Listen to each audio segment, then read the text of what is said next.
Good morning, live from Shoney's on Donaldson Pike.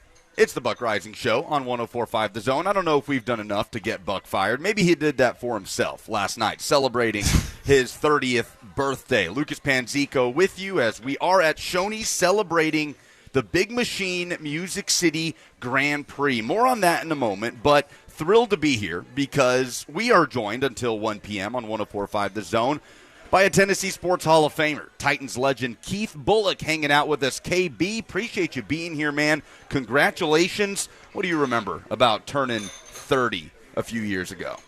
What I remember, my birthday was probably, 30? Yeah. I remember my 30th birthday. Me and some of my best friends, my brother, my girlfriend, my girlfriend, my wife at the time, we went to the Bahamas.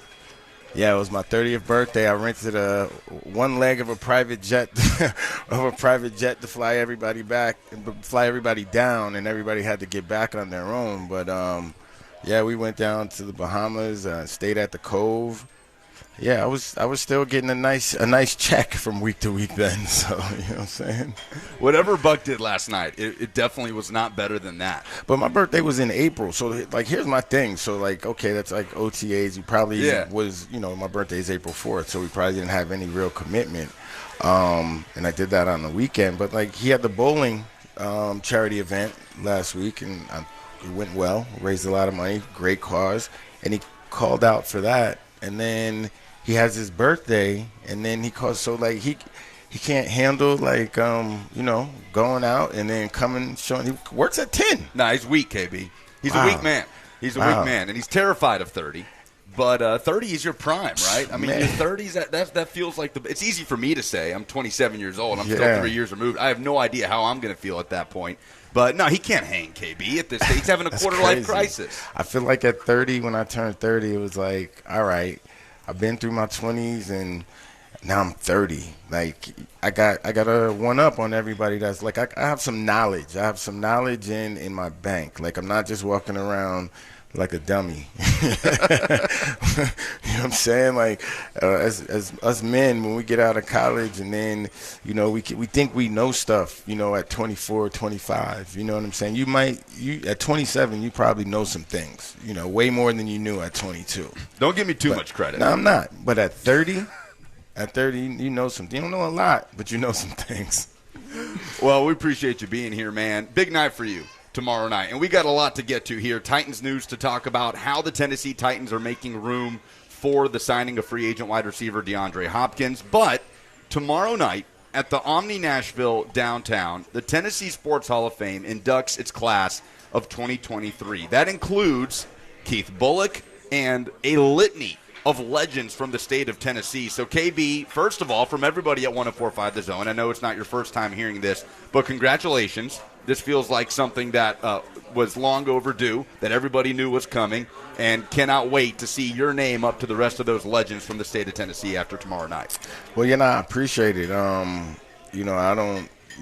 appreciate that. I appreciate the long overdue, but, you play. For me, I played here 11 years, and all you can do is go out and play hard and, let the fans and the people that watch you week in and week out be the judge of your career when it's all said and done. So, 10, 11 years removed from my playing days, for Brad Willis to roll up to the event at the I was going to say the Coliseum, but at the Titan Stadium, and, kind of make that announcement to me, I was kind of taken back because, trust me, I'm more so hoping that, my opener shows up to the restaurant, let alone thinking about post-career accolades. So it was really cool. And, like I said off air, I got all the usual suspects. And what I mean by that is, I have the same friends that I grew up with since 7th grade. So, they're all coming to town, and, my brothers are coming to town, my foster mom. So, it's a big weekend for, I guess, myself, the other inductees, the Tennessee Sports Hall of Fame, and, everyone that's involved. So thank you. What a class, man. I mean, you're in there with the likes of Eric Berry, Mike Fisher, John Henderson, Zebo, Zach Randolph, Memphis Grizzlies legend Tiana Madison, 3-time gold medalist. I mean, is there anybody, when you look up and down this class, those names you're getting inducted next to, that really sticks out to you, whether it's somebody you played against, somebody you grew up watching? Like, was there one that that you had to sort of take a moment and saying, that's pretty cool? Yeah, I mean, I remember watching Tim Harris, the defensive end for the Green Bay Packers, and it was cool to see his name. And then, Zach Randolph, who I really enjoyed his game with the Grizzlies at Michigan State. I played with a bunch of Michigan State guys, and I feel like if Michigan State was a choice again, it might have been a choice for me, just because I like the type of athlete and person that comes out of Michigan State. And then obviously Eric Berry, and then Mike Fisher. I remember he had a long tenure here with the Preds when they were just starting out, kind of like myself. We played at the same time with the Titans and the Preds, so kind of a little crossover. So those are definitely all familiar names, and of course a lot of other ones, but those all stick out to me for sure. I guess you would have been playing for Nick Saban, huh? Had you decided to go to Michigan State, right? Didn't that overlap? But you know what? Michigan State Saban was way different than Alabama State Saban, and that's a fact. I know that for a fact, just based upon the stories you hear from his Michigan State guys, and I guess the young pups from Alabama. I heard you say when you were on the official Titans podcast not too long ago, that people can go back and listen with Mike Keith and Amy Wells, you had to move some stuff around. Before finding out when Brad Willis surprised you with that news that you were getting inducted July 22nd, you have to change an itinerary? Yeah. It's my foster brothers, they had a trip planned. We were going to go to Europe. We were going to go to Portugal and Spain the year COVID hit. And I don't think they canceled that trip until like 2 weeks before, with hope that like the world was going to open up. So, we're finally about to be able to go on that trip. But, yeah, when Brad asked me and he said those dates, I was like, I know I have something, but it's not, I don't know, and then I was like, oh, snap. So, yeah, it's all good. We're going to go on Monday, and Euro Bully is in full effect. You heard? Tomorrow night at the Omni Nashville downtown, the Tennessee Sports Hall of Fame class of 2023 includes Titans legend Keith Bulluck. So we're out here at Shoney's, 546 Donaldson Pike. Come hang out, get up close and personal with the sleek design and raw power of Indy cars. Visiting the Shoney's in Nashville from 12 to 3 p.m., there's going to be an Indy car out in the parking lot. We're here until 1 o'clock. Blaine and Mickey are going to step in after that at Shoney's, the official family restaurant of the Big Machine Music City Grand Prix. So bring your friends, your family, fellow racing enthusiasts in a truly unforgettable setting. Come hang out with us. Shoney's on Donaldson Pike for the Big Machine Music City Grand Prix coming up August 4th through 6th, that first weekend of August. Cannot wait for that. There is Titans news to get to, as Ian Rappaport tweets out this morning that, meanwhile, DeAndre Hopkins putting on his social media that it's official. He is a Tennessee Titan. We're still waiting to see it officially from the organization, but until it's signed in ink. he made the motion with his hand. He's acting like it is pen to paper, but the Titans have yet to officially put out the release. Either way, Ian Rappaport tweeting this morning at 7:26, the Titans and Pro Bowl safety Kevin Byard have agreed to terms on a restructured contract for the 2023 season. His base salary is now $11 million for the upcoming year, and there are incentives available to get back to the $14 million that he was originally owed. So if you remember, KB, Rand Carthon confirming that the Titans did ask KB for a pay cut months ago, earlier in the offseason.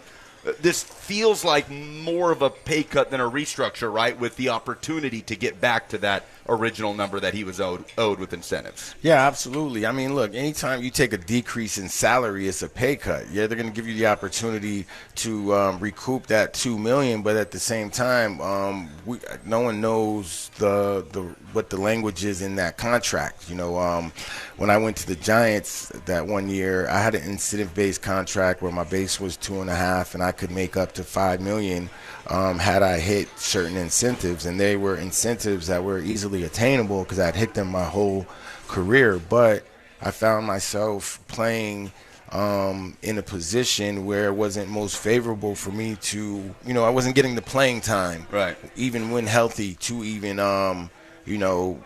hit those incentives. And, obviously KB is the focal point and one of the pillars of this Titans defense. But it's just going to be interesting. Everything is cool now, but towards the end of the year, late November and December, and it's looking bleak if the Titans are not in playoff contention, to see if, how much number 31 is going to get that opportunity to, make those plays, to get those incentives, because we all have heard of guys that have been 3 catches away, or, everyone's not has the knowledge that someone has a contract incentive base. So, those players. So with that being said, it's up to, it's just going to be interesting. It's just going to be interesting because I've seen it play out several different ways. And, for the most part, I think that this organization has been fair to their players from what I've seen outside looking in. But, yeah, this is one that it's definitely a pay cut. You say what you want, but I don't know how else you look at it. It feels like it has to be a very calculated decision, right, when determining who to approach for something like this. And Kevin Byard, obviously a leader, mayor of Murfreesboro, has talked about wanting to be a Titan for the rest of his career. You can't just go up to anybody, right? You have to kind of anticipate how it's going to be received by knowing the player and his personality. Yeah, absolutely. Why is KB the guy? And it almost feels unfair, right, because of what he's done for these franchises. But why is he the right guy to make that approach? The only thing I can say is he's a nice guy. Like I don't know. He's a nice guy. He's a team player. Yeah, and that's all cool, but certain people take different approaches towards their business. I don't know how easy it is to make I do know that it's not easy to make $2 million in the real world, and you were, scheduled to make 13. Now you're making 11, and your play does not, designate you taking a pay cut. Like, you didn't play any worse. Which is why he turned one down earlier in the offseason. So, it's almost like the banana in the tailpipe.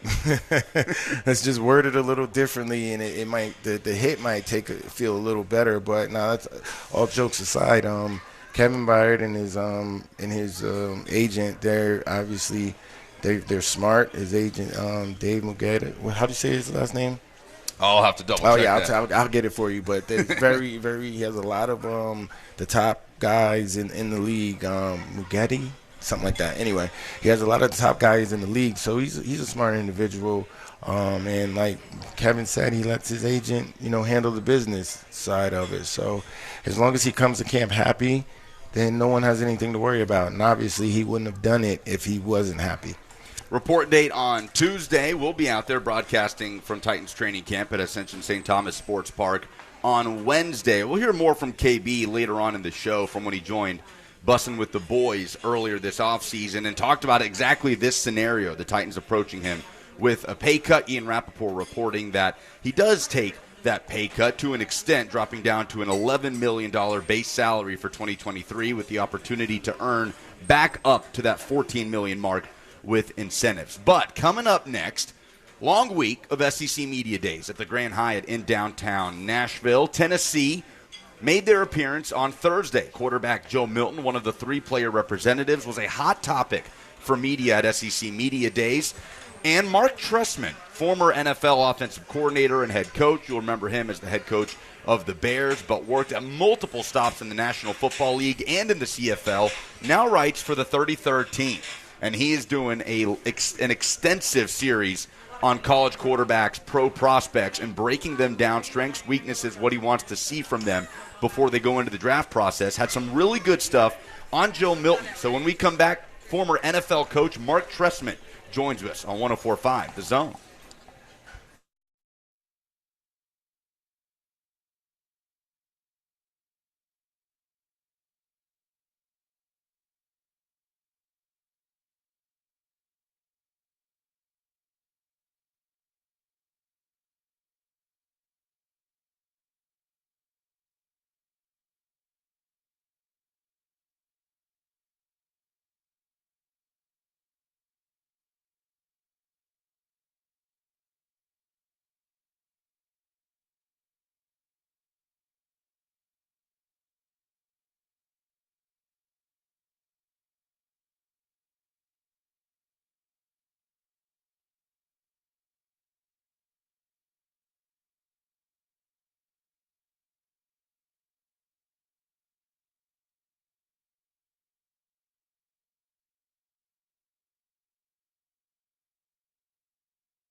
Welcome back live at Shoney's on Donaldson Pike, 104.5 The Zone. Getting ready for the Big Machine Music City Grand Prix. There's going to be an Indy car in the parking lot at noon. So come by, hang out with us. Lucas Panzica, Keith Bulluck here until 1 o'clock. Blaine and Mickey after that. But we are very pleased to be joined by former NFL head coach and offensive coordinator Marc Trestman, now writes for the 33rd team.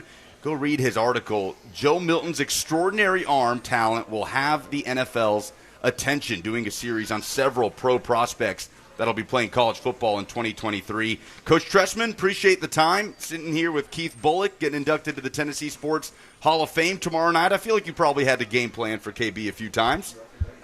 Well, first of all, Lucas, thanks for having me on. And Keith, I've got tremendous respect for the career you had. We had a couple opportunities to play against you when I was in Oakland, and always respected you as a difference maker and a game wrecker. It's a privilege to be on with both of you. Thanks, Coach. I really appreciate it. And those teams were very, very, very challenging. Y'all had some battles with the Raiders. Charlie Gardner was a beast. Yes, we had a good group, but so did you. They were great matchups. Well, Coach, after watching all 101 passes that Joe Milton threw in 2022, you sat down, you wrote this breakdown, strengths, weaknesses, what you want to see from him in 2023 as an NFL prospect. So what did you come away with liking the most about Joe's mechanics when watching that 2022 tape when he was stepping in for Hendon Hooker? Yeah, I think that's a pertinent question, but you know, the journey's been on, and every quarterback goes through his own journey. Keith knows that, you know, Gannon didn't become a MVP till he was 35, and Brady was 199, and Warner was out of a grocery store. So I've always told these quarterbacks that your journeys are, you can't compare yourself to anybody. And you've got this huge man. He's 6'5", 245 pounds. He's only started 9 games in his college career. Recently as a backup, you know, to the 68th pick in the draft, and he actually had beaten him out prior to getting hurt. He goes to Michigan in a pro-style offense and just doesn't have the consistency. So they turn it over to Cade McNamara, and here he is, you know, playing for Tennessee, and gets the starting job, beating a guy who's drafted in the first 3 rounds, and goes on to not throwing any interceptions and throwing for 10 touchdowns and completing 65% of his passes, when over his career it's only been 58. So as I said in my article, he's kind of an anomaly because it'll take a lot of conversation in the draft room to figure him out. But he's big, he's strong, he's got a great throwing motion, he stages the ball well, as I said.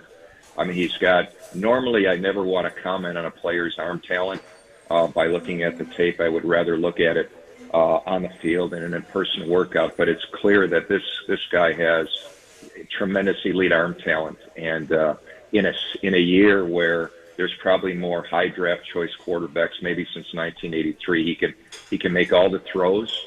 The ball effortlessly explodes out of his hand, and I have noticed him. He plays in a much simpler offense. I said this about Hooker, very simple offense, college offense compared to more NFL offense, but he'll work through progressions, and when he gets out of the pocket, I never saw Hendon Hooker in the 5 games I watched run out of the pocket and make a play outside the pocket. Milton can do that, not only with his arm, but with his body and his legs. I mean, he is a beast to try to take down. Coach, all the intangibles, the physical things stick out. How much goes into consideration with coaches during the draft time about the mental aspect that Joe Milton brings? Like you said, he was at Michigan, he got beat out, he transferred and he won the job, then he lost the job, and then, you know, obviously there was a knock on him, you know, here locally just from UT fans, like he, you know, his arm strength was tremendous, but he couldn't, you know, hit any, you know, his accuracy was off, and then he goes and plays in the Orange Bowl and he looks like a new guy. So I'm more into, because I know that, you know, quarterback can be make or break when it comes to the mentality of that position, and you know, the ones that you named, those were all strong mentality guys, Rich Gannon, Tom Brady, because they weren't, you know, the number 1 picks, but how much with Joe Milton, because of what he had to endure at that position, not getting on the field, being on and off, do coaches take into consideration? Yeah, I think that, one thing I noted in the minimal, and Lucas, you said it up front, only 101 passes. So, yeah, I did look at all 101, and I did see him work through progressions and make some plays in a completely new offense with probably very little reps since early in the season. I just think that'll be the process of, with all these quarterbacks, what is it going to look like in the next 6 months? What will the tape look like in January? And I think that what we saw this year, and you mentioned it, Keith, we saw a progression of growth. The fact he doesn't turn the ball over and the 68% completion percentage really is eye-opening in that offense. And then coaches will sit down and ask themselves the question, is 1 year playing and 100 plus 101 snaps and this journey has been on worth it? But when I watch him do the things he does, I have to say that, when the draft gets started and the draft boards are put up, they're going to say, what does he look like against Caleb Williams, Dre May, Michael Penix, Bo Nix, Jordan Travis? He'll be compared in each of their last year, and see where the development is. But I don't see anything on tape that, to answer your question specifically, that would show me that he can't do it. And I think part of that is going to be the time they spend individually in the classroom with NFL coaches and scouts and take a look at it. But the bottom line is, I use the term functional intelligence, and that really means to be able to slow the game down and make decisions, good decisions under the duress and chaos that, as you know, Keith, that defenses are trying to bring. So I'm excited to watch him because of his size and his arm talent, and the fact that he showed accuracy and the ability to protect the football, to me, which is the number one objective of a quarterback, is a good starting point as we watch the 12, 13 games that he's going to play, Lord willing, in the upcoming 6 months. How does a coach coach accuracy? Because what I'm getting at is, it seems as if, with Hendon Hooker and now the second coming of Joe Milton, you seems like Josh Heupel has had a big effect on these two gentlemen, and accuracy has been the biggest thing that I've noticed with Joe Milton. So how much does a quarterback or a coach affect a quarterback's accuracy or help them towards becoming a more accurate passer? Yeah, I think that's a great question. I think that accuracy is one of the hardest things to coach, and to me is the number one criteria of a quarterback, because he can be tough, have character, have a good mindset and football intelligence, but he can't get the ball, and put the ball, what I always say, is on the black to the receiver, so the receiver can maximize, run after catch, which is what the great quarterbacks do. They're able to beat man-to-man coverage with incredibly elite accuracy. So, there's ways to help them fundamentally. A lot of it is base, where his lead foot leads, how he opens up his hips. You can work on that. You can work on base. Ball staging, to me, is incredibly important. And one of the things you see with the Josh Heupel quarterback, the staging of the ball is tight to the sternum. The tip of the ball is generally at the V of the neck. And if you watch Drew Brees, or you watch Steve Young, or you watch Tom Brady, or you watch Ben Roethlisberger, some of the quarterbacks, the best, most accurate quarterbacks, the ball is generally tight to the sternum, tip of the ball at the V of the neck, bottom of the ball really never gets below the bottom of the numbers as they begin to wind up, and the ball is up and out with minimal motion, which increases and allows for less margin for error. And that's all in the fundamentals and the work. Now, that's awesome for me because, obviously linebacker, I don't know nothing about quarterbacks, so I appreciate that. That was very great insight. And that is the insight you can find with Marc Trestman, former NFL head coach and offensive coordinator on the 33rd team. His breakdown of Joe Milton, of Drake May, of Quinn Ewers, Caleb Williams. The list goes on. Coach, appreciate you again being with us. Much is made about this Tennessee offense and how it translates to the NFL level. It seemed to have impacted the draft stock of Hendon Hooker, Jalen Hyatt, Cedric Tillman. What do you think would need to happen for those doubts to dissipate in the future, if anything? Or is that almost an impossible task with how Tennessee utilizes a college football field versus what it looks like in the NFL with the hash marks? You'd have to repeat the question, Lucas. I really didn't follow it. So a lot is made about this Tennessee offense and how it does or doesn't translate to the the University NFL level. of Tennessee. I thought you were talking about the Titan offense. No, apologies, Mark. No, the University of Tennessee offense and the way that it translates and how that could negatively impact the draft stock of some of these players. What do you think could change that? Well, first of all, Hendon Hooker was drafted with the 68th pick, and I think that was really a good pick for the Detroit Lions. And when you look at what he did, is Josh Heupel keeps the game very simple. They're on a 4.5, 5 hour rule. They don't have all the time that NFL quarterbacks and receivers in meeting time have. So I think they did an excellent job with the type of offense they're running. It's simple. It had few schematic differences. It's pretty clean and allowed the quarterback to drop back and throw the ball from the confines of the pocket. So I think the one thing that has to translate is, can the quarterback make all the throws? And clearly Hooker could, and Milton can, from sideline to sideline and vertically up the field down the outside edges. I don't think there's any issue in translation of the offense to the NFL. Coach, let's transition a little bit to the NFL, and let's talk about the Tennessee Titans. Obviously, everyone around in Tennessee and Nashville is excited about this DeAndre Hopkins signing. How can you explain to listeners how DeAndre Hopkins coming to this offense, let's just say they have a healthy offensive line, can help Ryan Tannehill, Derrick Henry, and Treylon Burks make this offense a little more explosive? Well, Hopkins could really be the missing piece, Keith, in all this.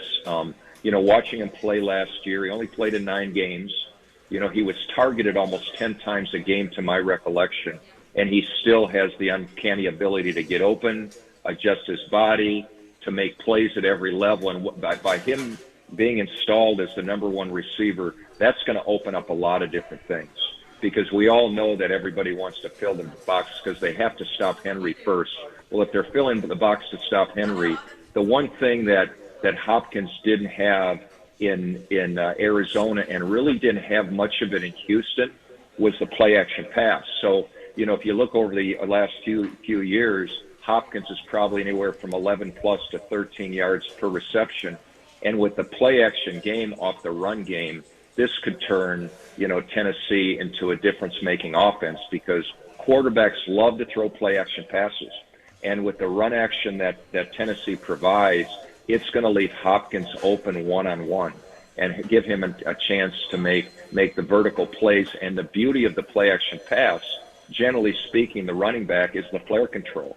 And what better way to get the ball to Derrick Henry than to kick the ball out on the flat if Hopkins is covered and give him space in an area to make people miss and run over tacklers. So I would be and should be very excited. I think this is going to help Tannehill with the play action game. It's going to provide him maybe even an upgrade with his completion percentage, and it's going to allow defenses, as you well know, Keith, when you got to stop the run in the manner that you have to stop the run, and the willingness of the coaching staff to make the run a priority, and it should be, because you're never wrong in the Tennessee offense to call a run play, and that's a coordinator's dream.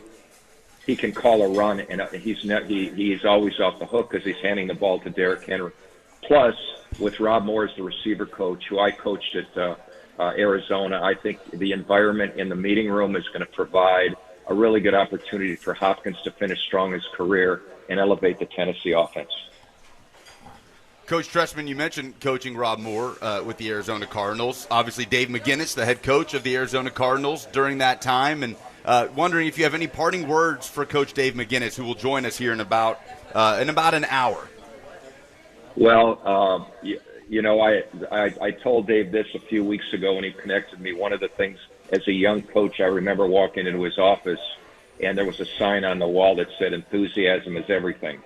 And we all know who Dave McGinnis is, and I can bet you know that to him, enthusiasm is everything. He's one of the most authentic lovers of the game, great human beings, and I'm just proud to be his friend, and it's a privilege to cross paths with him because he was really the reason I got an opportunity to coach in Arizona, to be a part of a team that won its first playoff game in 51 years, and be able to coach Jake Plummer for a few years. So I've always been grateful to Coach McGinnis for that, and he's a real friend. I think anyone that's crossed paths with him, KB included, KB played for him for quite an amount of time, would agree with that, Coach Trestman. So yeah, I'm surprised he's not the mayor of Nashville right now, but there's still time.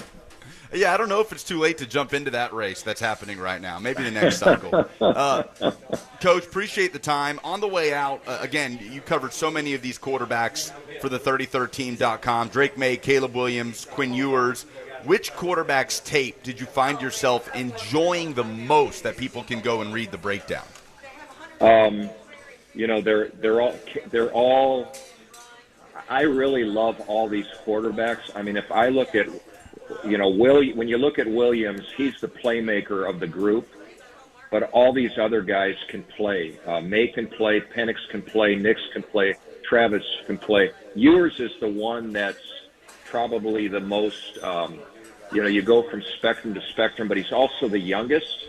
The potential is as high as those guys that I've coached, but they're all intriguing. They're all a little different. I'm in the process of, getting together some video on all these guys to, do a little bit more work on each of them. But I'm excited to watch their senior years. It's going to be a really exciting year for quarterbacks, and the draft rooms will be all over the place with these quarterbacks because they all have the ability that C.J. Stroud and Bryce Young have. They're in that realm. They're on that tier. From the minimal tape that I've watched now this season, we'll know a lot more. But it's exciting going in. They're all good. Check it out, the3013.com. Follow him on Twitter at Coach Trestman. Marc Trestman with us on 104.5 The Zone. Coach, really appreciate the time and look forward to catching up again sometime soon. Okay. Lucas, Keith, thanks for having me on. It's been a privilege. Great talking, Coach. I appreciate it. All right, bye-bye. Marc Trestman. Bye-bye. With us on 104.5 The Zone. Knew him as the former Bears head coach, offensive coordinator of the Ravens, the Cardinals, the Vikings, his successful time in the CFL. Great breakdown there. Quinn Ewers, the most fascinating, the Texas quarterback for Coach Trestman, one of the most fascinating. I think I'd agree with that with some of the highs and lows we saw last season. Yeah, I definitely think that Texas beats Alabama if he doesn't get hurt last year. He was balling, and, that's what defenses do. You want to take out the best player, and they did that. But I'm looking forward to, watching all these guys. But I love this breakdown of the quarterback position. That was very interesting to me because for myself, obviously I don't know the details, but to see the jump that Joe Milton took from the last time that everybody saw him on the field to when he just played in that Orange Bowl, it was like night and day. And I know UT Nation or Vol Nation, whatever they call themselves, was all, taken back and very happy and looking forward to the season as they should be. I think the craziest stat so far about Joe Milton and his time at Tennessee, how up and down it's been, right? Starting, getting hurt, replaced by Hendon Hooker, coming in for him. He has yet to throw an interception in a Tennessee uniform. You got to figure if he's healthy all season, that'll change at some point. But that is one thing that for all the concerns and the question marks that you can kind of look at as a point of comfort, I guess, if you're a Tennessee fan. And that's why I asked Coach that question because, Hendon Hooker was the same thing. He didn't throw many interceptions. 5 picks in 2 seasons. Exactly. Now you're talking about Joe Milton, who is now about to go back out there again. He has no picks yet thrown yet, so it's going to be interesting to see. And that's why, look, they talk about Jim Harbaugh as the quarterback guru. I haven't seen one of his quarterbacks really, amount to much. And, I feel like in a couple years, if, Joe Milton and then who's the young kid that they have waiting in the wing? Nico Yamaliava. And if they keep piling it out, I think you're going to have to put a little more respect on Coach Heupel's name, you know what I mean? The SEC stat of the day, some Titans news. Coming up next, Keith Bulluck, Lucas Panzica hanging out with you at Shoney's on Donaldson Pike on 104.5 The Zone.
Welcome back, 104.5 The Zone, live at Shoney's on Donaldson Pike as part of a partnership with the Big Machine Music City Grand Prix.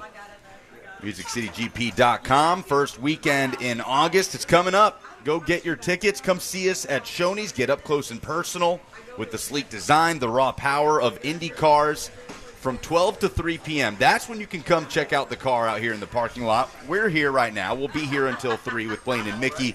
Coming up after us, Keith Bulluck, Lucas Panzica, hanging out with you, Joseph Bonanno back at Network Control as we do the SEC stat of the day. SEC Media Days wrapped up at the Grand Hyatt in downtown Nashville, and I almost wish I hadn't told you this off the air, KB, because I would have loved your reaction on the air that we do not have the ballot yet. On media goes through, they predict their order of finish in the SEC East and West and the SEC champion. Fully anticipate Georgia to be the preseason pick to win the SEC, and if that happens, if and when that happens, that'll be the first time in the Kirby Smart era that Georgia is picked to win the SEC. You did a double take when I gave you that here just a second ago. Yeah, man, because, SEC typically is not in this part of the road, but Alabama. Everybody's going to Alabama, so for them to pick Georgia, man, Saban ain't going to like that, man. Saban, some guys aren't going to be allowed in Alabama media day and stuff like that. But, that's good, man. It just shows that Kirby Smart, the program that he's putting together a great program. He's also getting the recruits that understand and buy into what's going on, that he's able to do and win year after year. And, they just got to get their driving situation together, but that's not my business.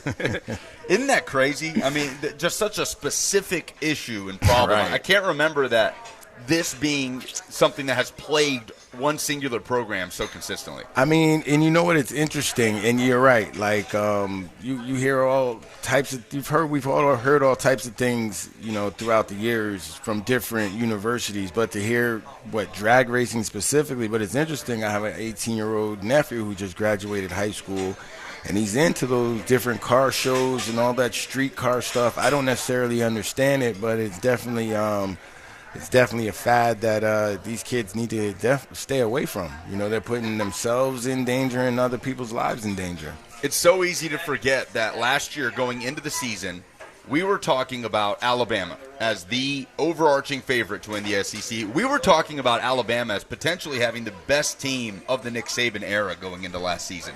With everything that they returned, Will Anderson spearheading a loaded defense, Bryce Young spearheading a loaded offense, the defending Heisman winner. Obviously, that didn't play out. Saban's team dropped off in ways that we weren't used to as far as the discipline, a lot of things that he talked about at Media Days in his appearance earlier this week. And then Georgia wins it all. They kind of stifled everybody they played, with the exception of Ohio State in that shootout win in the college football playoff semifinal. Now it's flip-flop.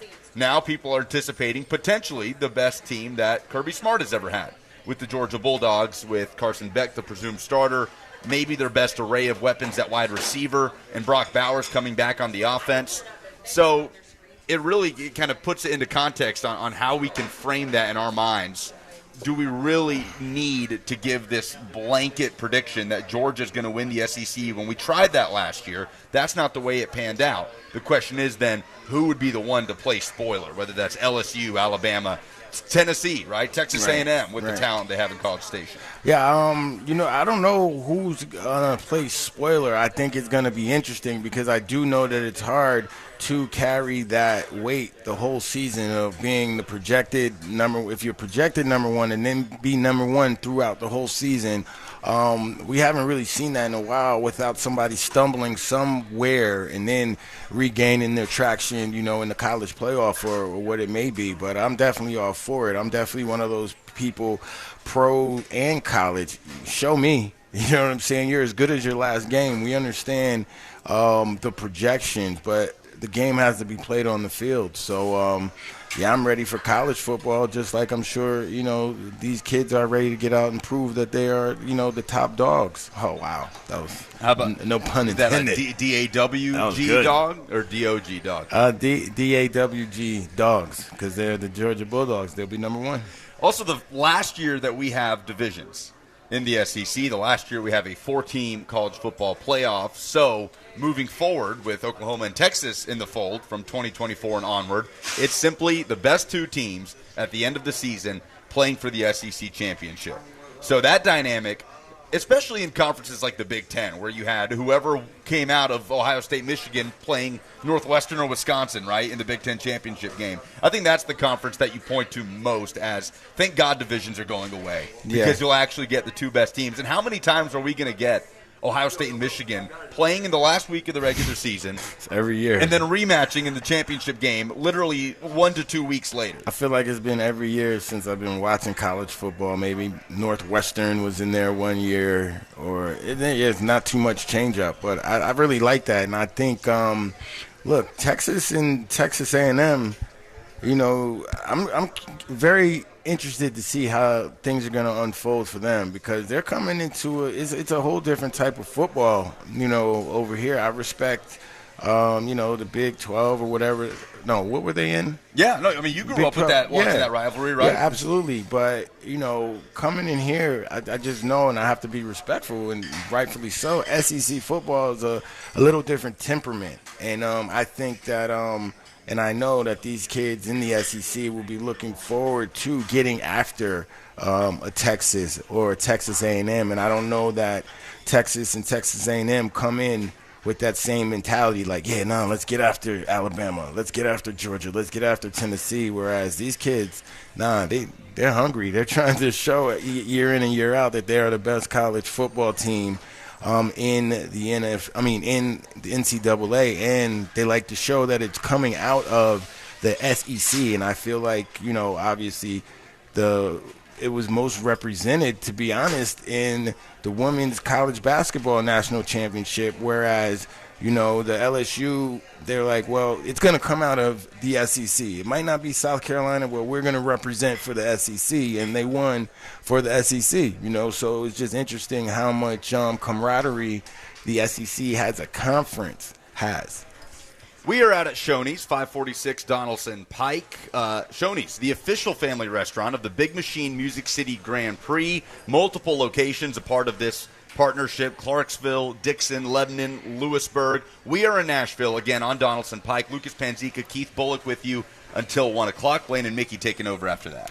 I just want to say, you said multiple locations with Shoney's. The first place that I ever ate in Nashville was at Shoney's. The breakfast buffet? It was the Shoney's. It's definitely not there anymore. But it's the one off Metro Center Boulevard, because as rookies, they had us staying at the Millennium Maxwell House, and there's no cars, you know, so we walk across the street and we go to Shoney's. That's a true story. Shoney's has a very interesting place in national sports history, because of things like that. Voice of the Titans Mike Heath has talked about how big of a role Shoney's played when he officially became the voice of the Titans. I mean, we got to get Mike on here to tell that story. But I got to look at the menu. I got to see. I'm sure the inflation is, but can't be that bad. All-Star Breakfast, All-American Burger, sandwiches that have never gone away, like the Slim Jim. Iconic desserts. By the way, we have 5 free slices of strawberry pie that I'm holding in my hand. I'm not literally holding the pie. Keith Bulluck just snatched it out of my hand. 5 free coupons for strawberry pie. Come say what's up to Keith Bulluck and walk away with a free slice of strawberry pie. But you got to be here to do that on Donaldson Pike at the Shoney's. Again, looking forward to the Big Machine Music City Grand Prix that first weekend of August. Deandre Hopkins officially says he is a Tennessee Titan. We're still waiting for the press release, but he says that's a go. We'll get Keith Bulluck's thoughts on D-Hop and come back to what Ian Rappaport said about how the Titans are making room for D-Hop out here with Keith Bulluck until 1 o'clock on 104.5 The Zone.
It is 11:03. Good morning. I'm Lucas Panzica. The Titans and safety Kevin Byard have agreed to terms on a restructured contract for the 2023 season. Per a report by Ian Rappaport of NFL Network, his base salary now $11 million with incentives to get back to the $14 million he was originally slated to make in this upcoming year. Titans also made a move on Thursday to waive running back Charles McClellan. Meanwhile, DeAndre Hopkins announcing on his social media Thursday that he is officially a Tennessee Titan as we await the official announcement from the franchise. For all your foundation repair and waterproofing needs, visit USSTN.com. Breaking news at once on your home for the Titans and Vols. This is 104.5 The Zone.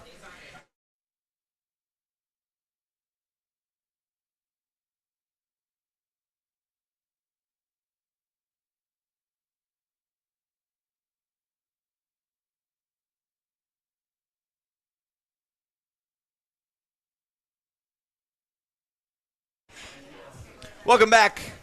Lucas Panzica, Keith Bulluck hanging out with you until 1 o'clock, live at Shoney's on Donaldson Pike, the official family restaurant of the Big Machine Music City Grand Prix. Year number 3 of the Grand Prix in Nashville, hitting the streets that first weekend of August. Cannot wait. We'll have the CEO of the Grand Prix, Matt Cruz, come and hang out with us here in about 45 minutes. Oh, Matt, maybe he could hook me up with some tickets. You go last year? I went the first year. What'd you think? Went the first year. It was pretty cool. I feel like it's probably even better now, because the first year I feel like they put it together very well. It was hot. It was me and Albert Hainsworth went. It was hot. My boy sweated out of his shirt before we could walk over the bridge. Before the first lap. It is one of my top 3 favorite things to happen in Nashville. Yeah, every year, man. It's incredible. There's going to be an Indy car out here in the parking lot at Shoney's, so come check it out. We're out here until 3 o'clock. The car will be here at noon, 546 Donaldson Pike. But KB, we have yet to see that press release. We have that email from Titans PR has not quite hit about DeAndre Hopkins, but reported over the weekend that D-Hop will sign with the Tennessee Titans. Seems all but done. He's on his Instagram Live last night, making the pen-to-paper motion with his hand, saying he's officially a Titan. I don't know if you've been on these airwaves since that news came out, because we were at Media Days all week, crazy week in Nashville. Your instant reaction when you saw the news hit on Sunday? I like the choice that DeAndre Hopkins made personally, because I think I was on with Ramon, Kayla, and Will like a week before, and I said, look, if it were me at this point in my career, I might just take the easy road and go to Kansas City, where you just got to play hard, stay healthy, and you'll be a part of get my Juju Smith-Schuster store on. You know what I'm saying? Go get a Super Bowl and go somewhere and get another contract. But I like that he accepted this challenge of coming here, and I say it's a challenge because we all know, look, the Titans have to do a lot of different things in order to be a championship caliber team, but he's like, look, I want to come here and be a part of that. I want to be in that room with Coach Rob Moore and help with Traylon Burks and help develop his development and be in the offense with Derrick Henry, and I like with Ryan. I'm confident that Ryan Tannehill is going to get me the ball. So all of those things he had to buy into. It helps that he played with, Coach Vrabel, and he's very familiar with the offensive coordinator and had some very successful years with this offensive coordinator. So, I like the personal challenge that he accepted in coming here to Tennessee. So, real quick, want to go back to, again, your appearance on the OTP, talking about your induction to the Tennessee Sports Hall of Fame tomorrow, when you said you feel like you set the tone for what it means to play linebacker for the Tennessee Titans. I know anybody that watched you play would agree with that, but I'm curious if there was a certain player that kind of set the tone for you when you came into the league, and in turn, what this might mean for a guy like Traylon Burks. So right. Early in his career as a guy that potentially could have some similarities in his play style right. as DeAndre Hopkins. Right. Yeah, man, I was fortunate to come on to a Tennessee Titan team that had veterans like, Eddie Robinson, who is now the head coach of Alabama State. He was a 12-year vet, and he taught me things about being a student of the game, and then some things off the field. And then, I'm watching, Eddie George, who's a consummate pro, who practices every day. He's practicing on a Monday after carrying the ball, 35 times for 207 yards. And then, I got to see, a young Derek Mason, who was just a punt returner and, a spot receiver, to becoming one of the best punt returners and slots in the league and becoming a Pro Bowler. So, I feel like that early Titans team, my first 2 years, really kind of set the tone for me. So it wasn't just, one player. And then you got Steve McNair, he's the quarterback, but he's also one of the toughest players on the team. And it's like, as a linebacker, it's not, that can't be it. Like, you know what I'm saying? So all these different challenges that came from within my team. And then it's also the challenge of, the opponent and my opposition. It was always about dominating my matchup. So I think DeAndre Hopkins, being battle tested, going to a second team in the Arizona Cardinals, having to see what that's like, treading those waters, now coming to Tennessee. And like I just said, whatever conversation was had with Coach Vrabel and Rand and all the people, all the powers that be, he made the decision, and you can even see in his tweets and stuff that he's coming here to prove a point, and he knows he can't do it alone, so he has to bring, that veteran leadership, that professionalism that will make this whole team offense better. Is there a certain aspect then of D-Hop's game that you feel like could translate really well over to Treylon Burks? Something that you feel like Burks can pick out on? Anything that can accelerate his development? Yeah, I think Treylon Burks is a really nice guy. And, we've seen DeAndre Hopkins is a dog. Like, he's going to get in your face. He's going to bring an attitude to the field. And, Treylon was hurt last year. He's a rookie just trying to feel his way around. But, at the wide receiver position, you think of any of the top wide receivers ever, they have all been dogs at some point in their career. The nicest wide receiver I can think of. I was about to ask you that. Is Megatron. You know what I'm saying? Yeah. But he's also 6'6", 215. He don't got to say nothing to you. You know what I'm saying? So I just feel like Treylon Burks can use a little bit of dog. But first things first, man, he needs to just get out there and get comfortable. And I think all of those things will come. Those things come when you're comfortable in the offense, or you're comfortable in your role, and you know who you are. So I still think he's in that developmental stage. But I think that's one of the first things DeAndre Hopkins will bring to that room is attitude, to show them what it's like to be a professional in the NFL. And not to take anything away from Robert Woods. They had a veteran in that room last year, but I also thought it was a mistake to think Robert Woods was going to come in and be a legitimate number one, being 6-7 months removed of ACL surgery. I mean, look, I take my hat off to him because he answered the bell. He showed up. He was at practice. He played the whole season. He did what he had to do, but I guarantee he wasn't, 100%, regardless of what he may have said during that time.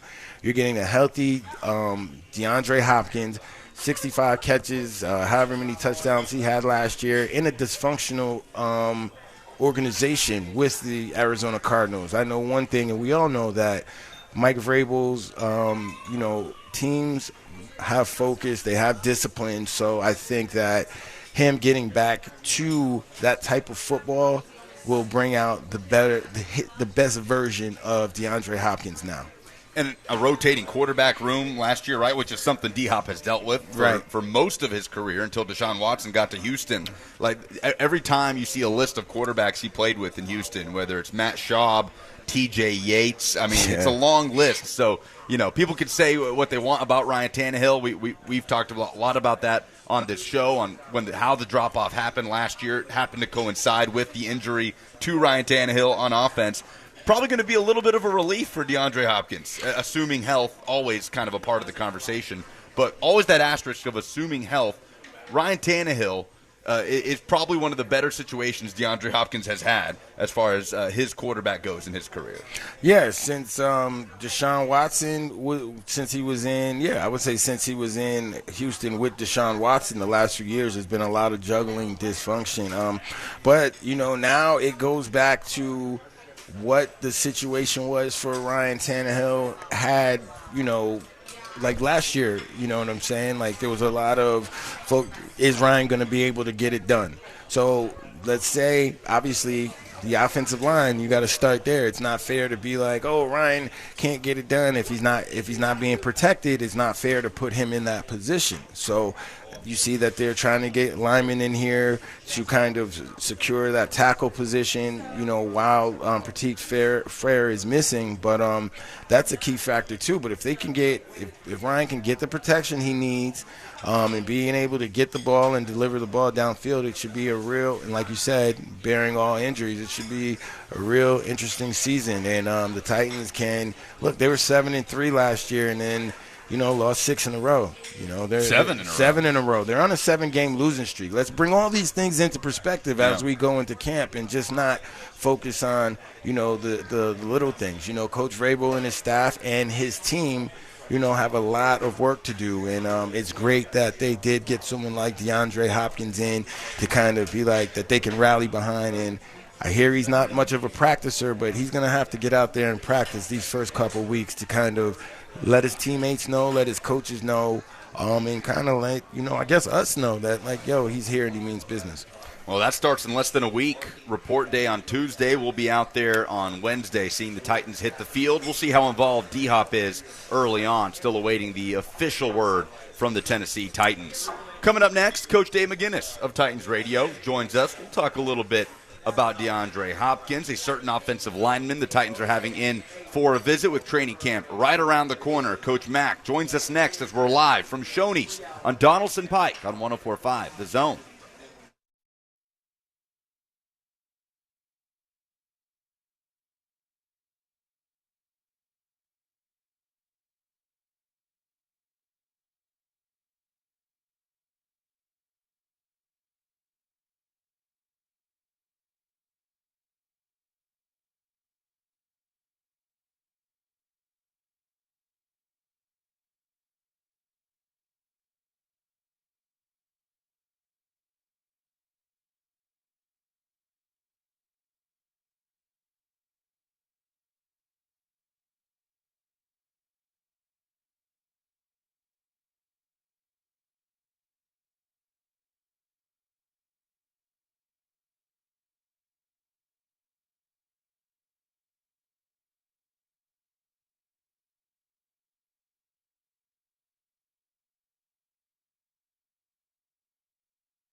Oh, no. We're making the wrong kind of history here, Joseph. I don't know the last time that we came back to a segment with Coach Dave McGinnis without return to the MAC. Might have to fade out to it at the end of this thing. I didn't know. You didn't know? This is my first time on Buck. Let's go, Rook. Hey, Rook, come on now. sorry, Coach Mack ain't gonna get on you, but as a veteran, I gotta hold it down for the vets. It's all right. You know, don't be a repeat offender. You can never lose in life if you don't be a repeat offender. Everyone makes mistakes. So watch the tape. We'll improve. Coach Mack, how you doing? Good morning. Hey, you know what? I love hearing KB say that because that was the vet that he was for me in the room. Every time we brought new guys in, and KB would do that, and he would finally say, hey, yo, here's what he's trying to say to you guys. That was so great. How you doing, guys? Great. We're good, Coach. How's your summer, man? What's going on? That's a lot. You know, I've been there's always a lot going on with Coach Mack. I've been on the Mack Over America tour, and I've been doing a lot of, charity events. I did the Titans golf tournament out at the Hermitage.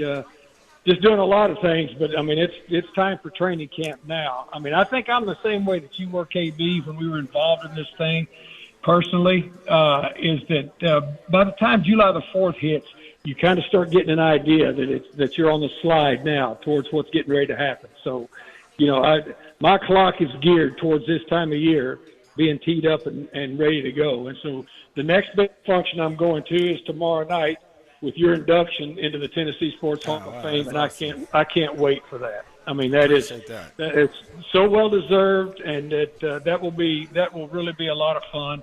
That's a great event.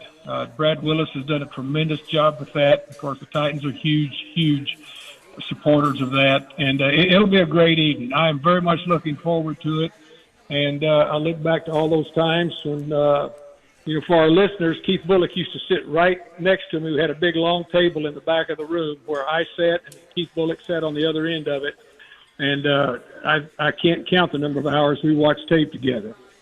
Sitting there at that table, and had a lot of talks about what it took to play in the National Football League. And let me just say this about Keith Bulluck: Keith had 3 different coaches when he came into this league here at the Titans, and they were all different types of coaches. But we all 3 were able to coach Keith at different types in his career.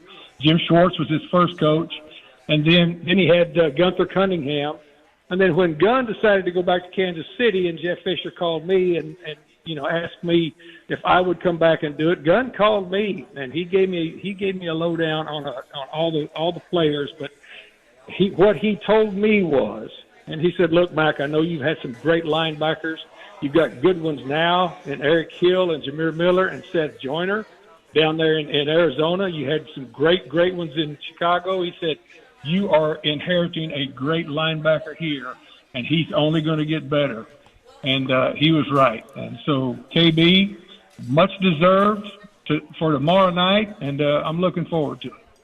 Appreciate that, Mac. I appreciate you, keeping the foot on the gas when you got to our team, and holding me accountable. Even though I be trying to sneak out of meetings and thinking that I know what's going on and stuff, man. I really says a lot about you too as a person and as a coach, man. So I really do appreciate that. The other thing that I really loved about KB, and anytime I get a chance to be on with him, he and I, we'll sit down personally and have dinner together. But for our listeners to know that, in 2005, 2006, I mean, it had to be a salary cap cleaning here at the Titans after they kept that Super Bowl team together. But Keith Bulluck was the one linchpin that got paid, and by getting paid, he understood the responsibility that he had. And 2005 and 2006, he went through some rough times, with a team that was in tremendous transition. But he was the steady force for that team. And then in 2007, we get to 10-6 and go back to the playoffs. And then in 2008, that was the team that went 10-0 and 13-3 and was the number 1 seed. And of course, it did not get it done in that first playoff game. But the whole thing it revolved around was when we brought some of those free agents in to build around, we were building around Keith Bulluck. And he stood up. He stood up in the tough times and then was a tremendous, tremendous force when we really got good. So much, much respect. I've coached, people ask me a lot about that group I had in Chicago because, with Singletary, Otis Wilson, Wilbur Marshall, Ron Rivera, one of the best groups ever put together, for a period of time in the National Football League. And I said, well, I coached another one that would have fit right in with them, and that's Keith Bulluck. Well, I appreciate that, Mac. That's what's up. And like I said, I appreciate the kind words. Let's transition to these guys that they got another great player that's been having a stellar career so far, so good. Let's tell the listeners what a player like Deandre Hopkins coming in to this team, to this locker room, to this building, what type of energy they can expect if he's been the player, that he's been his whole career. And what it does for this organization. No, I get it, and I get it, and it's a legitimate point that you're making. And first of all, DeAndre Hopkins, we know this, and players know who the competitors are across the league. This guy is a tremendous competitor, and clearly what he does bring, that type of energy that he brings, especially in his performance. This is a physical, tough receiver. This is a very, very tough receiver. This guy's a dog. I mean, he really is. And he's not an overpoweringly big guy, but he has got a great innate ability to create, very, very throwable windows against man and zone because he is strong. He's nuanced in his route running. He's strong at the catch point, but he is a competitor. And when you watched him play, throughout his career, what he does, he's one of those receivers that even if he's covered, you throw it to him because he's going to win most of those matchups. His hands are extremely, extremely strong. The thing that is very, very deceiving about him is he's a wiry, tensile strength, wire rope type of guy because when he's running with the football, that physicality is evident. People bounce off of him. And so, again, when he decided to come to the Tennessee Titans, and Mike Vrabel knows who he is as a player and a person, and he knows who Mike Vrabel is, and so that was a huge, huge thing because one thing, it was the same when you were playing here with the Titans. The Titans have always had the identity, regardless of who put those pads on, especially when they got here. It's going to be a physical football team. That's what he brings, and plus. You get a veteran like that in a young room, and those guys now have somebody to not only listen to, but they have somebody to watch also. So I think it's a huge get, and it's extremely important because the one thing that Keith, and Lucas, you know it too, and then for our listeners, the one thing you cannot manufacture in the National Football League is experience. You can't manufacture it. You have to live it, and that's going to help a lot for this team. Well, speaking of experience, Coach, it was reported a few days ago by Jordan Schultz that George Fant, the 31-year-old offensive tackle, working out with the Titans this week. Nothing's happened yet on that front, but I'm just curious, for a player with that experience under his belt, at obviously a position of need for the Titans for the first 6 games with Nicholas Petit-Frere suspended, what does that process look like for an offensive tackle at that stage in his career? What are you looking for in that scenario when you're bringing a player in? Well, first of all, let's talk about the process for Mike Vrabel and Rand Carthon because they had no idea, what was coming, with NPF. But the thing that you have to be able to do and pivot to when you're coaching in this league, the same way you really do as a player, you got to be able to adjust the circumstances that come up and what happens. So they have scanned the wire, and this is a person that they've looked that has experience. I had experience with this guy early on in the evaluation period because when he came out in 2016, I was at the Rams. They had a tight end there, Tyler Higbee, that we were very, very interested in, and we ended up drafting him in the 4th round. But in the process of that, George Fant was a basketball player there at Western, and then elected to play football for his last year. And so when you went to the work, he was at school workout. George Fant did not go to the combine, but the school workout where Tyler Higbee was, you could see this was an athlete This was somebody that you looked at that said, okay, this might be a guy as a free agent at that point, because he had just played 1 year of collegiate football. This is because he's got athletic traits. He's big. He was long. He's got had really good feet. I'm going back to 2016, when we looked at him, when we were evaluating Tyler Higbee. And then the Seattle Seahawks signed him as a free agent, and Tom Cable was their offensive line coach at the time, very, very, very renowned offensive line coach in the National Football League. And he kept Fant over some of the other people they had all through training camp because of those traits that he saw. And clearly now, Fant is a veteran player that has played at 2 legitimate places, Seattle and at the Jets, and he's got experience. We just talked about you can't manufacture that experience. The situation that the Titans, were presented now with what happened to MPF, with the 6-game suspension.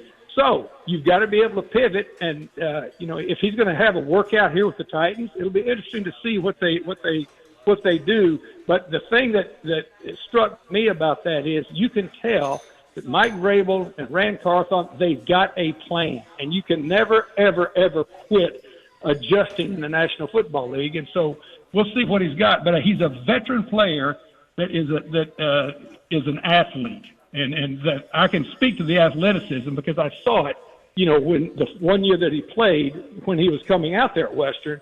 Because, as I said, we were very interested in the tight end, and he played some tight end too, as the auxiliary tight end. But to me, it's what you do if you're really on top of things. When situations present themselves, you're able to go find something that may help you. Coach Dave McGinnis of Titans Radio with us as we broadcast live from Shoney's in Donaldson with Keith Bulluck on 104.5 The Zone. Coach, not so much maybe for a veteran like Fant, but like these younger guys, especially with the way practices are going now, with less physicality, and they've kind of been toned back since the days of old.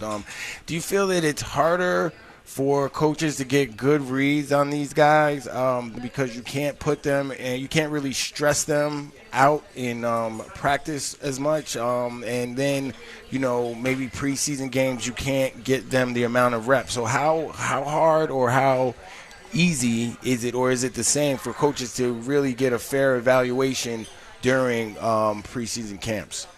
Well, as a coach, that's a great point. As a coach, you've got to make adjustments because the CBA is the CBA. Right. So you make adjustments as to what you have to do. We're talking specifically now, KB, let's talk about the offensive line. You absolutely have to define what you want to do when you can put the pads on, because that's when you're going to find out. And I love the fact that you brought up the stress point of it, because you never really know what you have in the National Football League until you put players under as much realistic stress as you can, because it's stressful playing in a National Football League game. For everybody involved. If you've lived it like we have, there are stress points that come with that at a high level. And so you've got to be able to find out really quickly. And that's where the experience comes in. As a coach, you have to know what you're wanting to look for, how to pinpoint it, and how to do it. Now, the other thing, we, again, talk about Mike Vrabel being thinking ahead and being prepared. The fact that he set up two other practices before they, play Minnesota and before they play New England. And you know as well as I do, KB, and we've got stories you and I can tell about when we used to bring people in here to practice against them. You know how you know how live that gets, okay? Yes, but for your younger players with pads on, that's what you've got to see and you've got to find out. So they will have enough time to do that, but they will be very specific as to what they're looking for. But at the stage where this offensive line is right now, it's critical.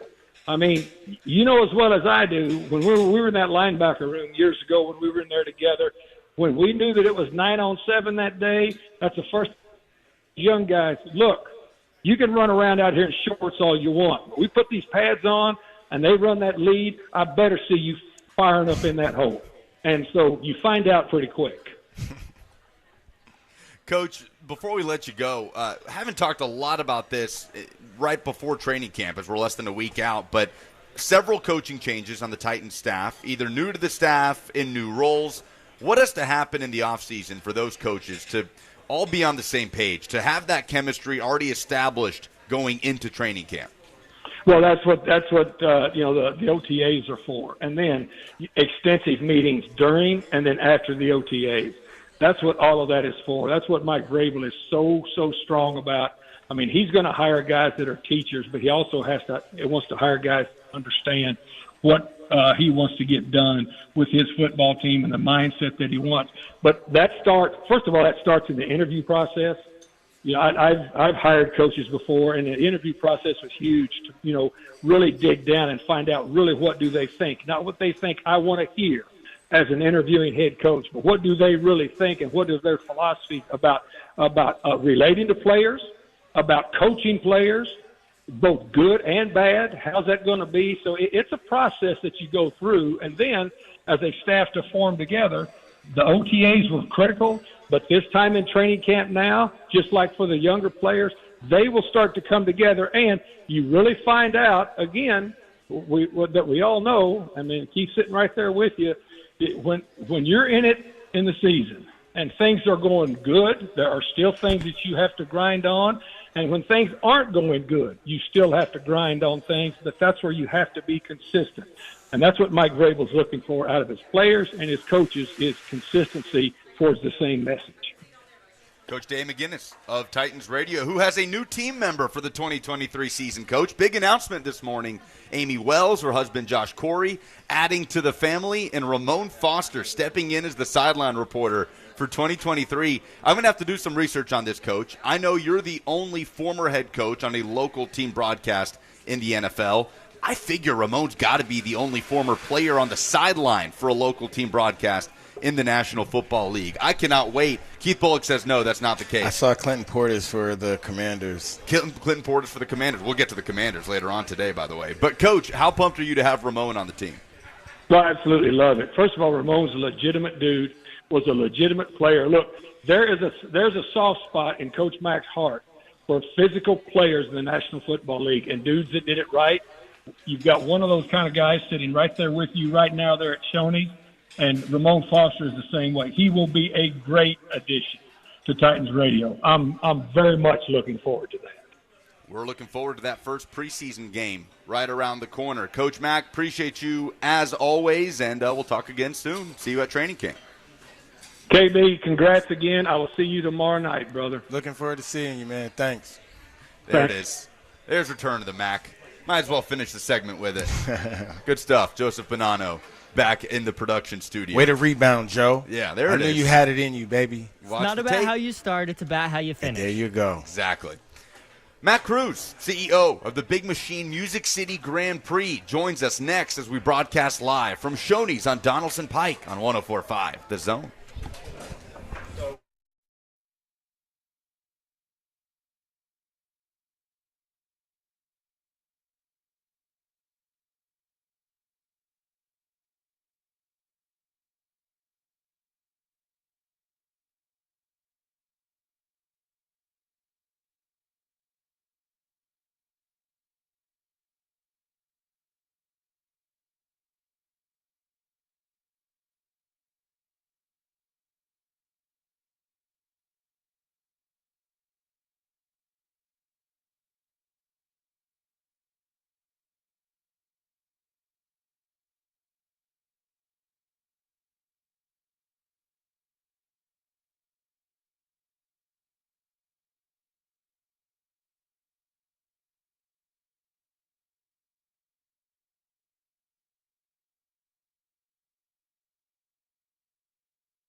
We're back. That's good. Welcome back live from Shoney's 546 Donaldson Pike. The IndyCar is about to be rolled out into the parking lot. Lucas Panzica, Keith Bulluck with you on 104.5 The Zone. Shoney's the official family restaurant of the Big Machine Music City Grand Prix. As CEO of the Music City Grand Prix, Matt Cruz joins us right here on location. Matt, how you doing, man? I'm doing Good to see great. you. How are you guys doing? Doing Great. fantastic. How are you guys? How have y'all sat here this close to this food bar? The smell is incredible. How many times have you been back and forth?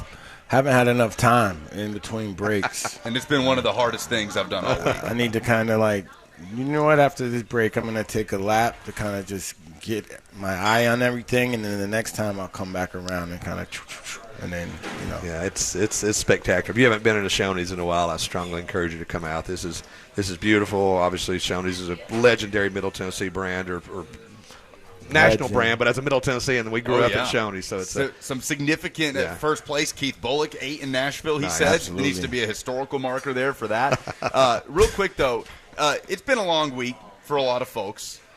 We always want to do some weekly positivity on Fridays. So with that, before we start talking racing, Joseph, let's hit the music.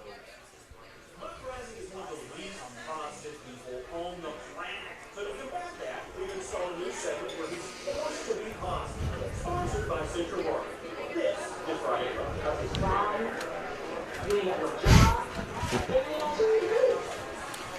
We do this every Friday at 11:45, and Matt, I couldn't think of anything more positive than driving over the Korean Veterans Bridge when those barriers are starting to get put up. That's my way into work at Cumulus Nashville and 104.5 The Zone. And when those barriers get up, I know it's time for the Music City Grand Prix right around the corner. Again, CEO Matt Cruz with us on 104.5 The Zone.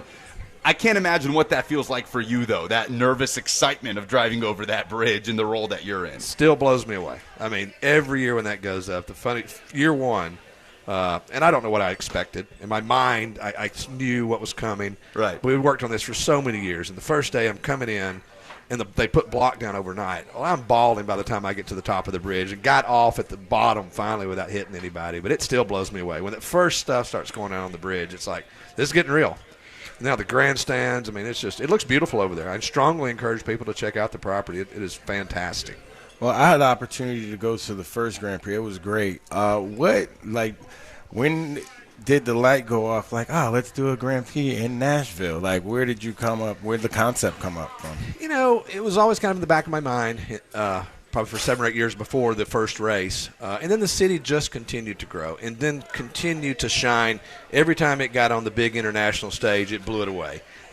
Probably the NHL All-Star Game first, draft second, was like, yeah, we can do this. Right. And it was just – and that was the story that I continued to tell IndyCar as we were pitching them to bring a race here was, you know, look what Nashville does, you know, from fireworks to New Year's Eve to any given Saturday night. I mean, Nashville is the best event city in America, and that's what we are. We're just a big entertainment event. I mean, we're cars, but we're just an entertainment event, and there's not a better city in the world to do it than Nashville, Tennessee. Are you happy with the product thus far, and do you see it getting bigger and better each year? Yeah, the product's been great. A lot of diversity in series, from the stadium super trucks, which are incredibly popular, down to Indy cars. Some of the top drivers in the world competing in one of the most competitive series in the world right now as well. 7 or 8 winners this year in IndyCar, incredibly close finishes. Our race last year was the closest IndyCar street race in series history. Wow. So the track is starting to get a little bit of a, we get obviously the images of the bridge. We're racing over water. I mean, it's the only place in the world that does that. But the racing's really, really gotten better, and I think we're ripe this year to knock it out of the park. From a fan experience point of view, a night race on Saturday night with the GT Series will be spectacular. The lights, the sparks, Nashville as a backdrop.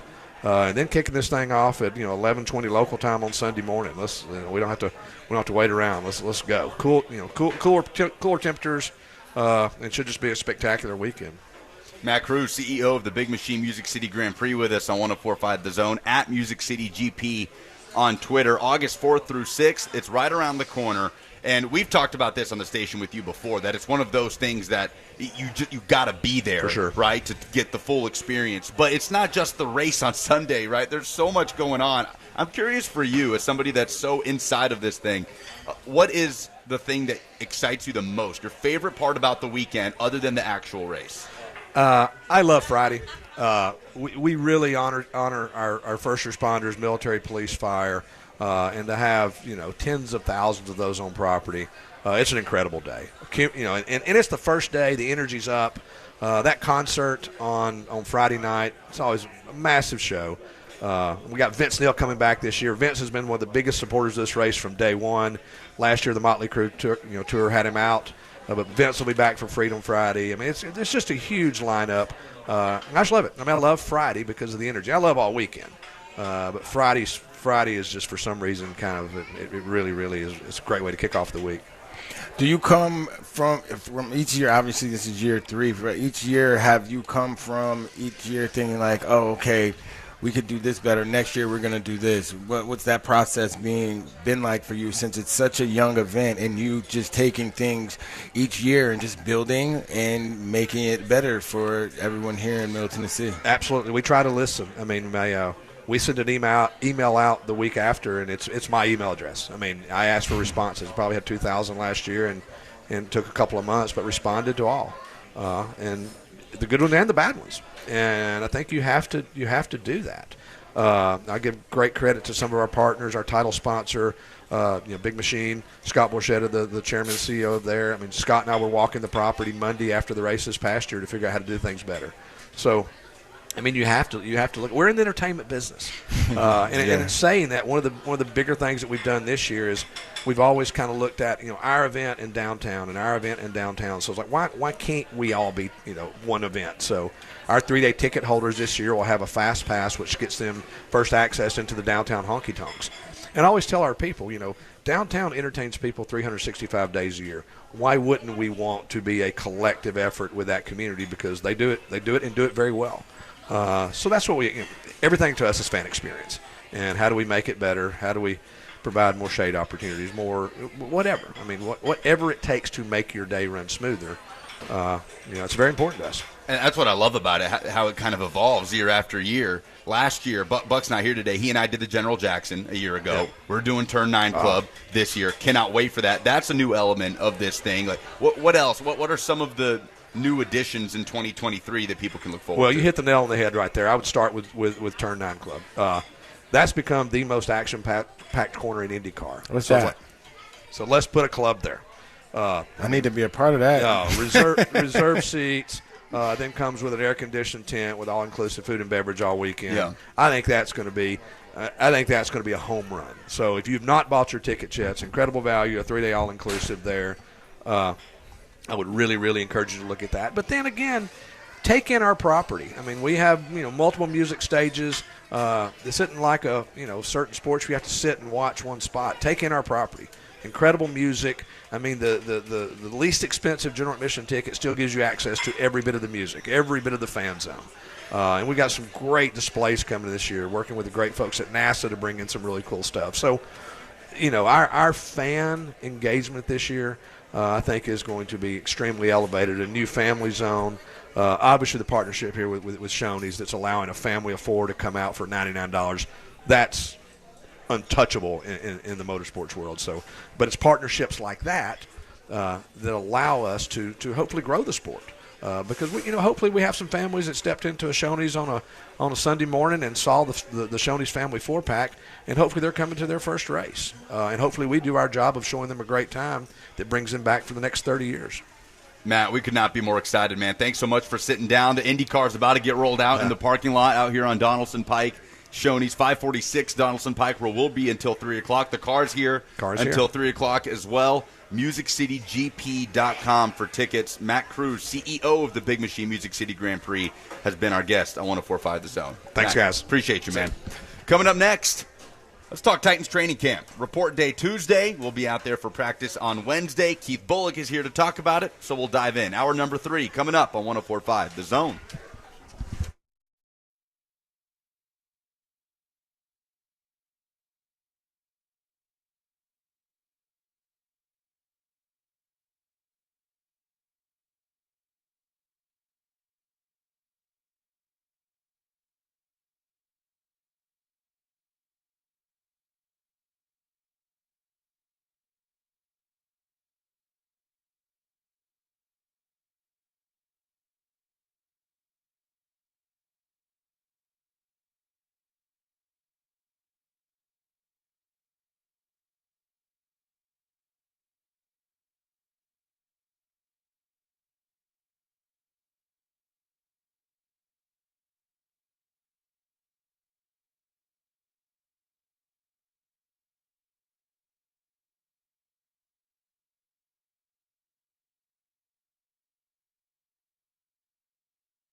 It is 12 o'clock. Good afternoon. I'm Lucas Panzica. The Titans and safety Kevin Byard have agreed to terms on a restructured contract for the 2023 season, per a report by Ian Rappaport of NFL Network. His base salary now $11 million with incentives to get back to the $14 million mark he was originally going to earn in 2023. Titans also made a move Thursday, waiving running back Charles McClellan. Meanwhile, Deandre Hopkins announced on his social media Thursday he is officially a Tennessee Titan as we await the official announcement from the organization.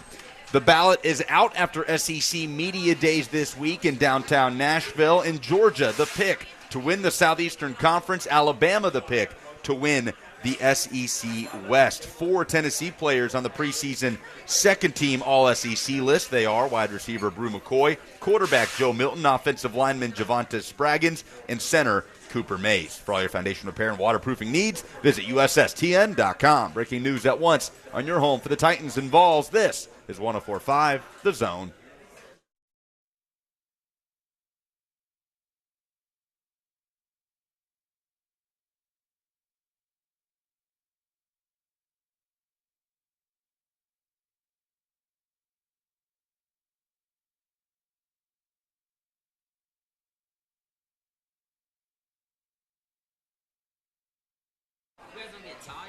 Welcome back. 104.5 The Zone, live at Shoney's on Donaldson Pike. Shoney's, the official family restaurant of the Big Machine Music City Grand Prix, and it's filling out here. There's an Indy car in the parking lot. Just talked to CEO of the Grand Prix, Matt Cruz. First weekend of August. Cannot wait. MusicCityGP.com is where you can go get tickets. Keith Bulluck here, hanging out, shaking hands, signing jerseys, kissing babies. You know it. Training camp right around the corner. Report day on Tuesday, KB. So I'm curious, how long did it take you to find that groove as a player of when to take vacation, when to get your mind back fixated on training camp to be mentally and physically prepared for report day? You know what? I had a routine. Like each off season, I would plan like your day. It's so regimented that I could plan out my whole off season, like by the day, by the week. So this is Friday before camp. Yeah, I probably would have did some I would be back in New York. I always like to go. I spent the last week before camp in New York. I lived right outside New York City in Edgewater, New Jersey. And just, like the elements of the city, taking the train, walking the streets, just getting that energy, before I come back to football. That was definitely part of my routine. And, by the time I got back to Nashville, if camp was Tuesday, I'd probably come back in on Sunday so I can get that Sunday evening so I can get that one full day on Monday to just kind of get all the things that I need for camp. I stayed at home. So I didn't really need much. But, mentally it's really a mentality because, once practice starts, I'm always, you got to prove yourself every year. And in the first 2 weeks, it's against your teammates. So I'm literally out there trying to dominate my matchups against all my teammates because at the end of the day, I am who I am, and that's what I felt I was each year coming into camp. And the first people you show that player you are is to your teammates. So yeah, that first week and a half of practice is pretty intense. You kind of everyone's alphas, and you just kind of assert which alpha you are. Would that off-season process change for you at all over the years, like different stages in your career? Yeah, absolutely. Not necessarily the last week or anything. Just the only off-season things that would really change was, I would change different trainers. I might towards the end of my career, I worked out with Ryan Capretta. He's out there in Westlake, California. And now he has Aaron Rodgers. He trains all the guys. Now at first it was just me, Antonio Cromartie, Dwight Freeney. And J.D. Washington. But it didn't change much. Most guys are pretty regimented, but my process to get to camp was always the same. I'm spending the last week at home with my family, my brothers, my friends, and get my mind right to come back and have a pretty dominant season.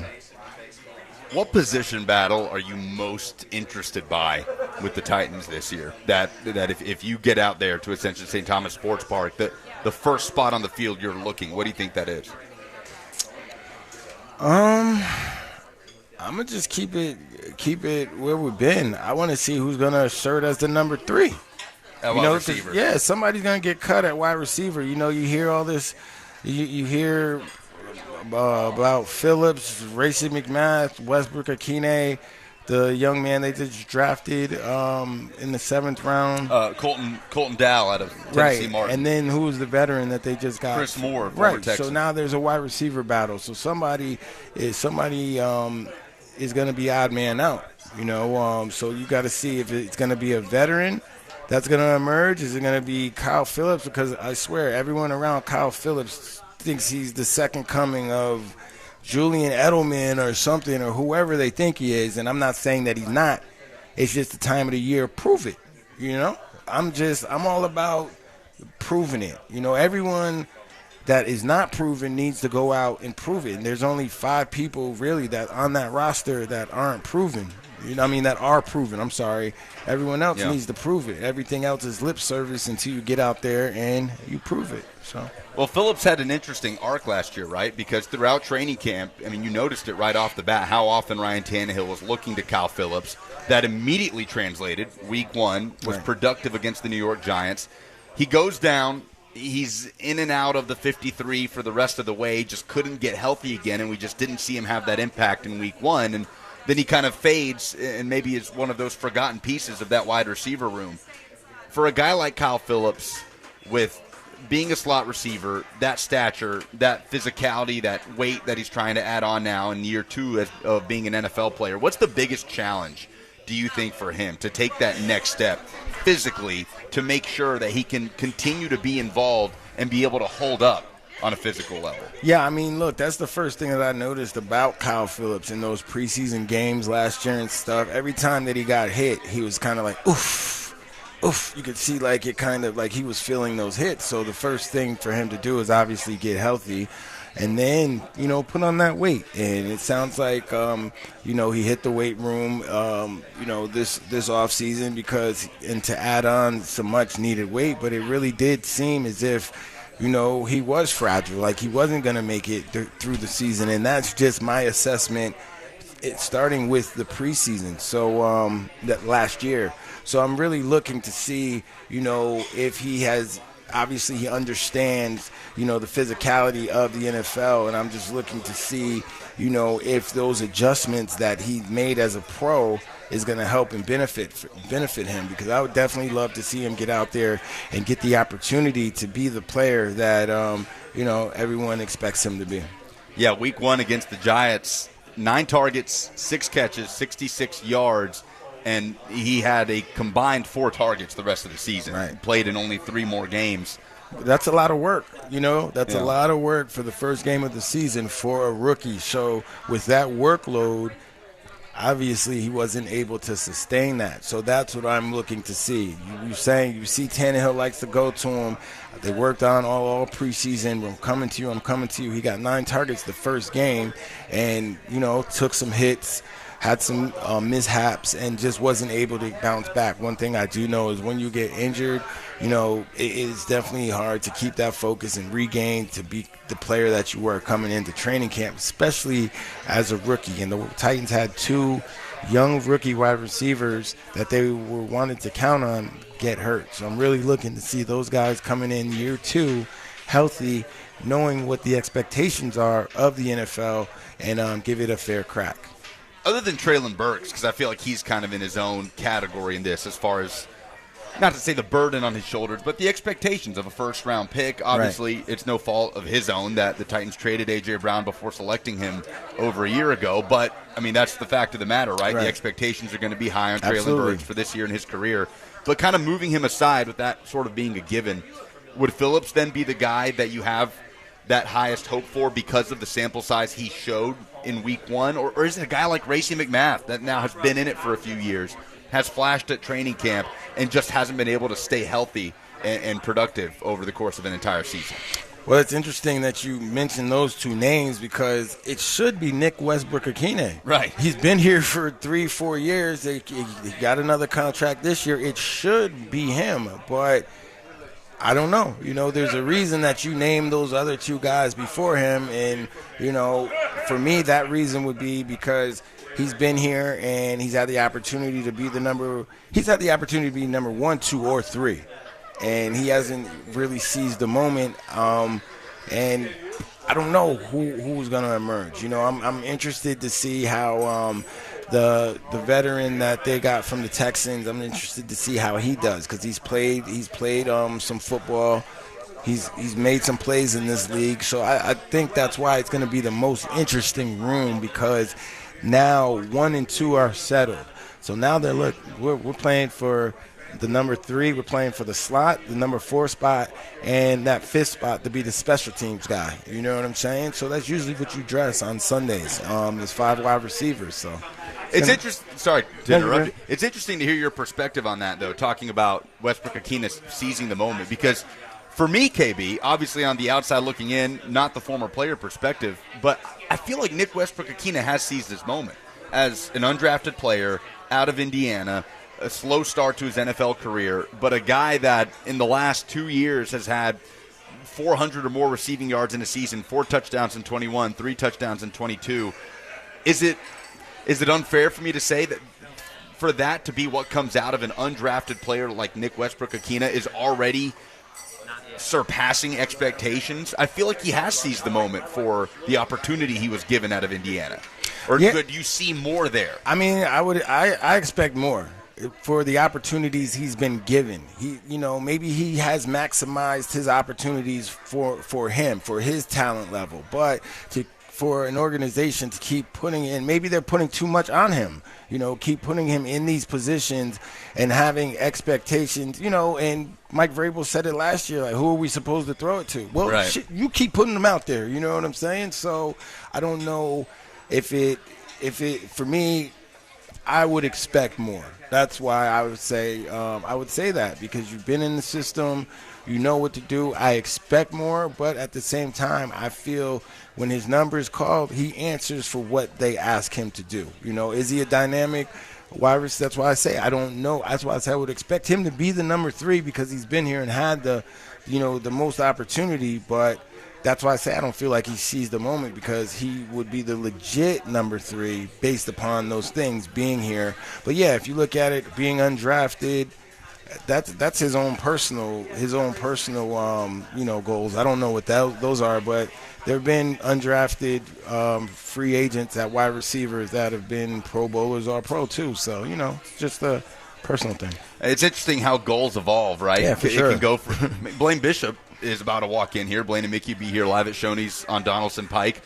8th round pick, not even an 8th round anymore. 8th round pick out of Ball State. Just make the team, right? Just make the team. Just be on an NFL roster. And then those goals evolve to all pro and Pro Bowls and winning Super Bowls. So it's fascinating over the course of someone's careers. And, only Nick Westbrook-Akine could answer this, but I'd really be curious to talk to Nick at some point throughout training camp about how those goals have evolved for him as a player now as he goes into year 4 and has some of that production under his belt. Yeah, and that's fair because you have to know an individual's personal goals. So, like, if he's accomplished all his goals to what you said, yeah, he's maximized his career. I remember myself as a freshman, like before I went to Syracuse, looking in the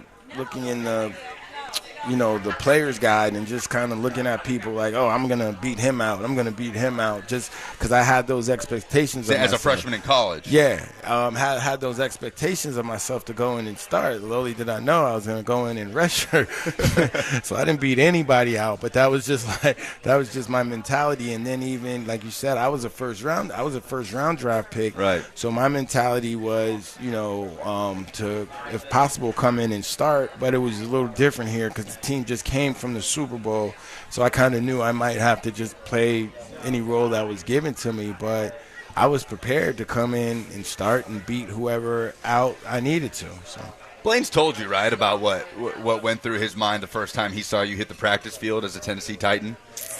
that I blame Bishop needs to tell it because nobody can tell it like the hitman, but something to the effect of walking into a linebacker room saying, all right, which of y'all's getting benched? I mean, maybe not. That's interesting. Maybe not from first sight, but I think after I got comfortable, and I don't even, like you're right, Blaine would have to tell you, how long it took. But yeah, after I got comfortable, I started moving things around. 615-737-1045. Want to hear from you. What are you most looking forward to learning at Titans training camp over the course of the next few weeks in the preseason? You can also hang out with us on 1045 The Zone TV, YouTube, Facebook, Twitter, and Twitch. Out here at Shoney's on Donaldson Pike, partnering up with the Big Machine Music City Grand Prix alongside Titans legend Keith Bulluck on 1045 The Zone.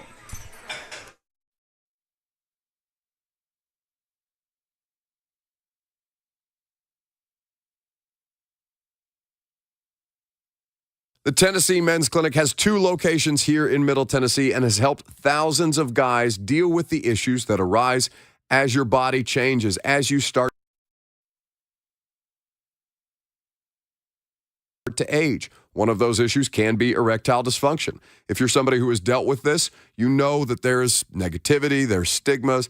There can be a lot of just general frustration about getting the help that you need. Most guys wait a year or more to seek help for ED. That is not something that you should be doing when the Tennessee Men's Clinic has a support system in place to make sure that you can find the best treatment path for you. They have an experienced staff who will work with you to find that treatment path that could involve a variety of different options because no one size fits all. So call the Tennessee Men's Clinic today. Their number, 615-208-9090. That's 615-208-9090, or visit them today at TennesseeMen'sClinic.com.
Back at it, Shoney's 546 Donaldson Pike partnering up with the Big Machine Music City Grand Prix. Come hang out.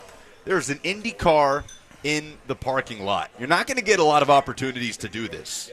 Come eat lunch, all your homestyle favorites at Shoney's. Get up close and personal with the sleek design and the raw power of an Indy car. Out here only until 3 o'clock. Blaine and Mickey coming up. They'll take you until 3 on 104.5 The Zone. So get out here and come say what's up. Keith Bulluck's only here until 1. Talking Titans training camp. 615-737-1045. You want to join the conversation? We go to Peter in Hermitage. Has a question about DeAndre Hopkins. What's up, Peter? Hey, how's it going, guys? Hey, I was just wondering about the number 10 that that he wears. I know number 10 with the Titans that has not been really good luck with the people that have been wearing number 10. I was just wondering if he's gonna want that number or will he go with a different number? What do y'all think? I hang up this. He's only ever won 10, right, in his NFL career. Let me get my number, man. I mean, you're talking about... Who has number 10 now? Let me double-check this. I believe it's Kyrus Jackson, the undrafted free agent out of Georgia. He's a rookie? UDFA rookie. Hey, yo, get up off that number. Yeah. I'm not paying him nothing. He gets nothing. I'm getting that for free. I'll take him out to dinner. How were you on that? How important was your number to you throughout the course of your career? Like when you go to New York, what was that process? Yo, so that's funny, man. So I went to New York. So 53 was Harry Carson.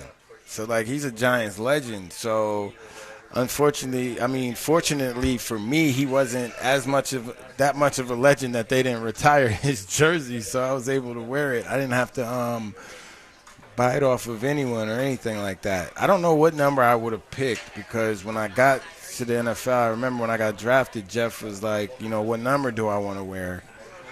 Because they have to, they have to kind of announce it right away. And I was 33 in college, and I'm a linebacker, so I was like, I guess I'm going to put a 5 on it. I'm like, 53? So I wasn't really attached to it, and then I went to another team, and it's like, yeah, I'll just keep my number. But I think I would have went to the it was ugly anyway, no disrespect to the Giants, but just being in I probably went to like a 90s number, just make it all the way ugly. Just lean into it. Yeah, just embrace it.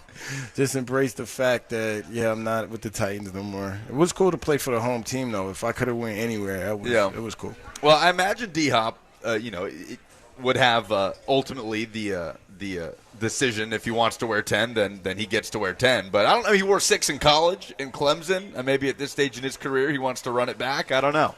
That's up to DeAndre Hopkins. Yeah, he should wear 10. I want to touch on something. What do you think about this? Because there are optimistic Titans fans, there are optimistic football fans that say that when the Titans get when they get superstar wide receivers, let's start with Randy Moss, then you had Andre Johnson, then we had Julio Jones, that it doesn't necessarily, pan out for those wide receivers. Do you think that's the same? And let me give you what I think. I think it's totally different for DeAndre Hopkins because those guys were definitely in the back end of their career and definitely coming off injuries where DeAndre Hopkins had 65 catches, which would have led the Titans last year. Yeah. He had 95 targets last year. And every stat you can name would have led the Titans. He missed 6 games, and that was due to, PEDs or whatever. So nothing was said injury. So I don't think that premise holds much weight when it comes to DeAndre Hopkins, although I do understand those naysayers. What are your thoughts? Sure. Yeah, I think the Titans fan base is a bit damaged to an extent in that regard, but when you look at Julio Jones, even the red flags aside, because you're right, there were red flags. The hamstring, he was not healthy the year before coming to Tennessee. But so much of Julio Jones' game was explosiveness, right? Stop and start. Is it fair to say DeAndre Hopkins' game can age better than some of those guys as a combat catcher, 50-50 balls, as a route runner, not as reliant on speed, explosiveness, and also the way that he can help Treylon Burks is a whole other part of this. But I do feel like Hopkins is a guy whose game as a whole, even as he gets into his 30s, can age better and he can still have a similar sort of impact because those are traits that can just last you longer than relying on speed and explosiveness the way Julio Jones did in a lot of senses. Yeah, no, I agree. I just wanted to, I felt like we spoke a lot about, like, the pros, like, being, happy that DeAndre. But there are some people that, have that take as well. So I wanted to touch on that for them. And you can't stop trying, right? Right. Like, this wide receiver room, Mike Vrabel said after the draft, like, no, we can sign wide receivers. Free agency will continue on throughout the offseason. So because it didn't work out with Andre Johnson and Randy Moss and Julio Jones, you're going to stop swinging on guys that you think can come in and help your team. That's never made any sense to me whatsoever. To me, an interesting conversation, though, is at wide receiver 1 when you're talking about at the end of the season, who's going to command the most attention, who's going to lead the Titans in targets, in yards, and that is something people seem to be a bit split on. And if anything, KB, I feel like a lot of people are leaning on the side of Treylon Burks, that burden still being on him, the second-year player, and DeAndre Hopkins being able to balance that out a little bit. Where do you kind of stand on that? Well, I feel like this is a great conversation because now this is where the coordinator comes into play. How is he going to call the plays? Is he going to call the plays to get these guys in position to get the ball? How is he going to use the play action pass to do that? How is he going to use the drop back? Now we get back to the questions that everyone had for Ryan Tannehill coming into last season, because now, okay, cool, you have a proven wide receiver in DeAndre Hopkins, and you have Treylon Burks, who's your number 1. So it's not obviously A.J. Brown, but it's something comparable. So it's a veteran wide receiver that demands respect. So you have that on one side for sure.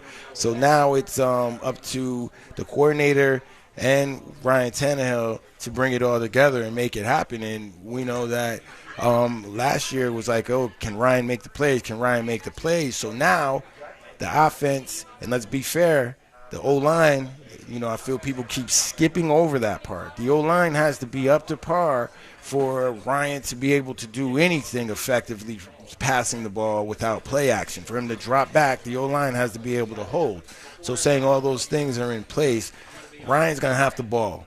And what's the coordinator's name? Tim Kelly. Yeah, Tim Kelly. Hopkins coordinator in 2019. Yeah, exactly. I drew a blank. But, yeah, Tim Kelly's going to have to, be on his A-game coming out of the gate, because Titans fans don't want to see any of that BS that they've been seeing and complaining about the last couple years. So I think some creativity is going to have to come out of that offensive meeting room. And, we know that Derrick Henry's going to perform. We know and expect the two outside, like Chig, everyone's talking about, DeAndre, Treylon. So I feel like the intangibles now become the O-line, the coordinator, and the quarterback. And how Tyjae Spears kind of fits into all of this. Well, and like Tyjae Spears is great, and that's why I'm saying even more on the coordinator. So now, okay, you have a running back in Tyjae Spears who's supposed to be able to be a dual threat, meaning he can run in between the tackles and get the tough yards, but then you can also motion him out and split him wide. So are we going to see any formations with him and Derrick Henry on the field? Because at the end of the day, the NFL is about matchups. So if you have Tyjae Spears. That's going to happen a lot this year. Tyjae Spears on the field, and you have Derrick Henry in a single one-bat set, but maybe you bring him out in an eye, and then Spears goes in motion. And now you got Derrick Henry in an eye. That poses a lot of threats and a lot of different mismatches. So that's why I'm leaning on Tim Kelly, because at the end of the day, football, especially offensive football, is about mismatches. And as an offensive coordinator and a quarterback, you have to recognize your mismatches and attack them. And those are some things that obviously coordinator in the past didn't do here. And there are some things that I feel as a veteran quarterback, Ryan Tannehill should know, certain checks or certain things that you see throughout the course of a game, that if the defense is showing you, that you should be able to have in your back pocket, audible to, and call another play. So we'll see. How much does DeAndre Hopkins' addition into the mix in the Titans offense change the way defenses will game plan for this team? Like, if you are still in your playing days and you're getting ready, you're already kind of looking ahead to the Titans week 1. Let's say you're a middle linebacker for the New Orleans Saints. and you're looking ahead in an offense with Traylon Burks as the primary threat, Chigakonkwo, and suddenly DeAndre Hopkins is in the mix. How does that suddenly change the way you think about the Tennessee Titans on offense and how you're going to attack, stopping the passing attack? Well, I mean, look, you got to stop the run. As a linebacker, I'm thinking we have to stop the run, because if we don't stop the run, that gives the Titans a two-way go. And what I mean by stop the run, we can't let Derrick Henry get 4 to 6 yards a pop. Because now 4 to 6 yards a pop, the defensive coordinator is going to have to call a play that's going to have to bring the safety in the box, and which is going to give one-on-one matchup. So now when they do that play-action pass, now you got Traylon and DeAndre open for one-on-one matchups on the outside. So as a linebacker, I'm thinking we got to stop the run, because you don't want to give the offense a two-way go. So when the Titans, if Tim Kelly and the offense can create those two-way goes where they can't stop the run, and that opens up the play-action pass, then you got the defense. You have an opposing defense at your mercy, and or now with the addition of DeAndre Hopkins, you might not have to go to the run right away.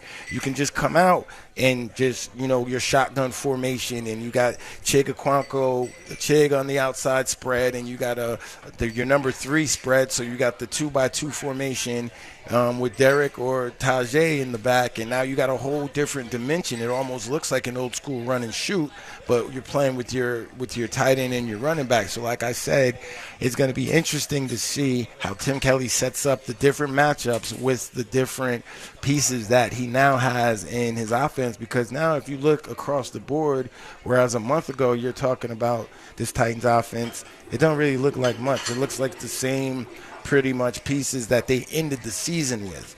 Now you bring in it was like Robert Woods out, Chris Moore in, right? Exactly. Yeah. And like carbon copy. Exactly. Almost. But now DeAndre Hopkins is 2 levels above Rob Moore, and it's Robert Woods, and it's no disrespect, but Robert Woods had never been a number 1 wide receiver anywhere. Maybe for a couple weeks in Buffalo, but he was never asked. And then, like I say, to come here off 7 months off of ACL, that was a tough task, and he stepped up to the challenge, but it just wasn't enough. Swap places with Chris Moore. Woods now in Houston, Texas. But like Moore, at least he gets to come here and be a number 3. He gets to be a number, you know what I'm saying? Whereas Woods, he came here with a first-round draft pick wide receiver, and, it was just unrealistic for people to really think he was going to come in here and be an effective number 1, let alone an effective number 2. And he did his best. It's really easy to forget this, KB, but the Titans acquired Robert Woods while A.J. Brown was still under contract. That was pre-draft. That was pre-trade. So you were going into draft weekend anticipating an offense of A.J. Brown, of Robert Woods, whatever. I can't remember the timeline of when they brought in Austin Hooper. So he was kind of thrust into that spotlight after trading away A.J. Brown and picking Traylon Burks in the first round. I don't know that was ever the intention in bringing in Robert Woods, but that's how it shook out. I mean, you have to think, now that I think about it, you bring in Robert Woods before the draft, so now you're thinking, okay, cool, we got a wide receiver in our stable, we'll get rid of A.J. Brown, but that's not the move, obviously. Obviously, that ain't the move. I wanted to ask you, make sure we get this in, your position group. What do you think's the next step for a guy like Monty Rice within this defense? So, like, Monty Rice, he just has to come in and ball, because there were times last year that he was in positions where he just seemed like he was slow. Not necessarily out of position, he just seemed slower. And it seemed as if when David Long Jr. was out of the lineup, that position group seemed a lot slower. And I mean from the sideline to sideline aspect. Somebody catches the ball in, the check down. The running back catches the check down, and he's beating the linebackers to the sideline and gaining like 15 yards. You missed that speed from David Long Jr. So Monty Rice, he did start to show some spark last year towards the end as he got comfortable. He just has to keep progressing. I'm interested to see what that whole group looks like as a whole. See how Aziz plays. I saw one of the clips, and I didn't know. I thought he was a strong safety. He's a smaller guy, but, with a lot of energy. So I'm just kind of looking to see how this whole defense plays out a whole. But Monty Rice, I think it's his for the taking. He can be whatever he wants to be, and it just depends on him. With new pieces in a linebacker room that way, when determining who gets the green dot, who's going to relay those calls, and you have newcomers in the room, in the building, how long do you think that process takes to play out, to figure out who the best man is for that job when you're not returning someone that is that clear-cut guy on defense? Look, for me, first day of camp, because you got to go and you got to set the tone. Like, I don't, like, as a linebacker, so Azeez is here. He's coming from San Francisco. All right. How did y'all get down in San Francisco? Because this is how we get down here. So talking about Monty Rice, if I'm Monty Rice, I'm setting the tone. You got to set the tone for your team. They brought David Thornton in here from the Colts. And, must respect the DT, great player, but he ain't going to set the tone at linebacker for this team, not with me in the room. So I don't know the different mentalities. Maybe Azeez is coming here like, I'm going to show him how we did it in San Francisco, and this is how we do it. But somebody got to be the alpha in that room and set the tone. And, Byard's going to do it how he does it, but as a linebacker, we don't know who the top dog is in that linebacker room. And it ain't really about wearing a green dot. I don't care who's wearing the green dot. Who's going to make the plays, who's going to step up when the time comes. And, lip service is one thing. I don't want to hear you talking. I need to see you. Don't talk about it. Be about it. You mentioned Kevin Byard. If you're just joining us, the Titans news of the day, Ian Rappaport of NFL Network reporting that Kevin Byard has restructured his deal to an $11 million base salary in 2023 with incentives to earn back up to the $14 million mark that he was slated to earn this upcoming season. Sound like a pay cut to me. Sounds like making room for DeAndre Hopkins as well as we await the official confirmation. I don't know how they got that one over, because 3 months ago he was like, nah. And then they must have called his agent when he was like getting out of sleep or something, because that sounded like the banana in the tailpipe. Let's actually hear from Kevin Byard on that. On the other side, Keith Bulluck hanging out with us at Shoney's on Donaldson Pike, partnering up with the Big Machine Music City Grand Prix. We'll hear from Kevin Byard when he spoke with Bussin' with the Boys earlier this offseason about being asked to take a pay cut. And other news in the NFL, there's a new owner in the National Football League and maybe a new team name again out here at Shoney's with Keith Bulluck on 104.5 The Zone.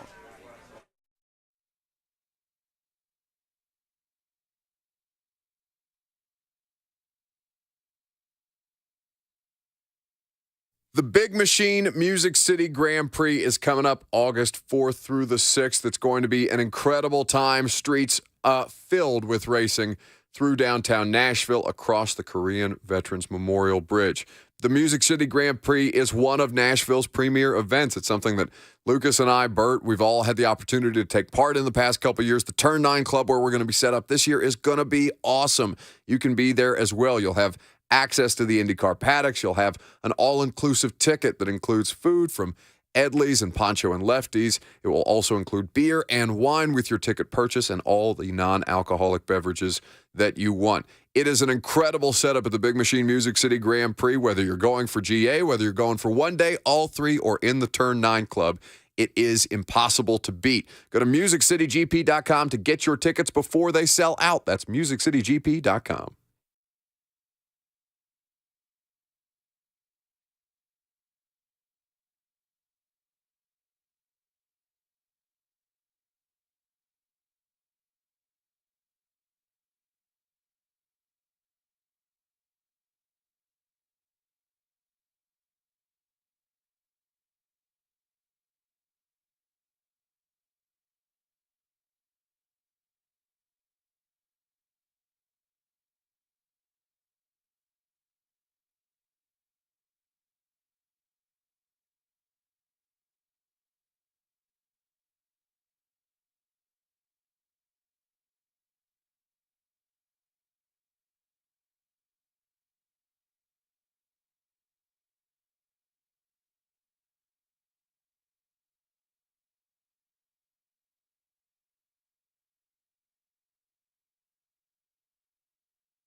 Lunch crowd out here at Shoney's on Donaldson Pike.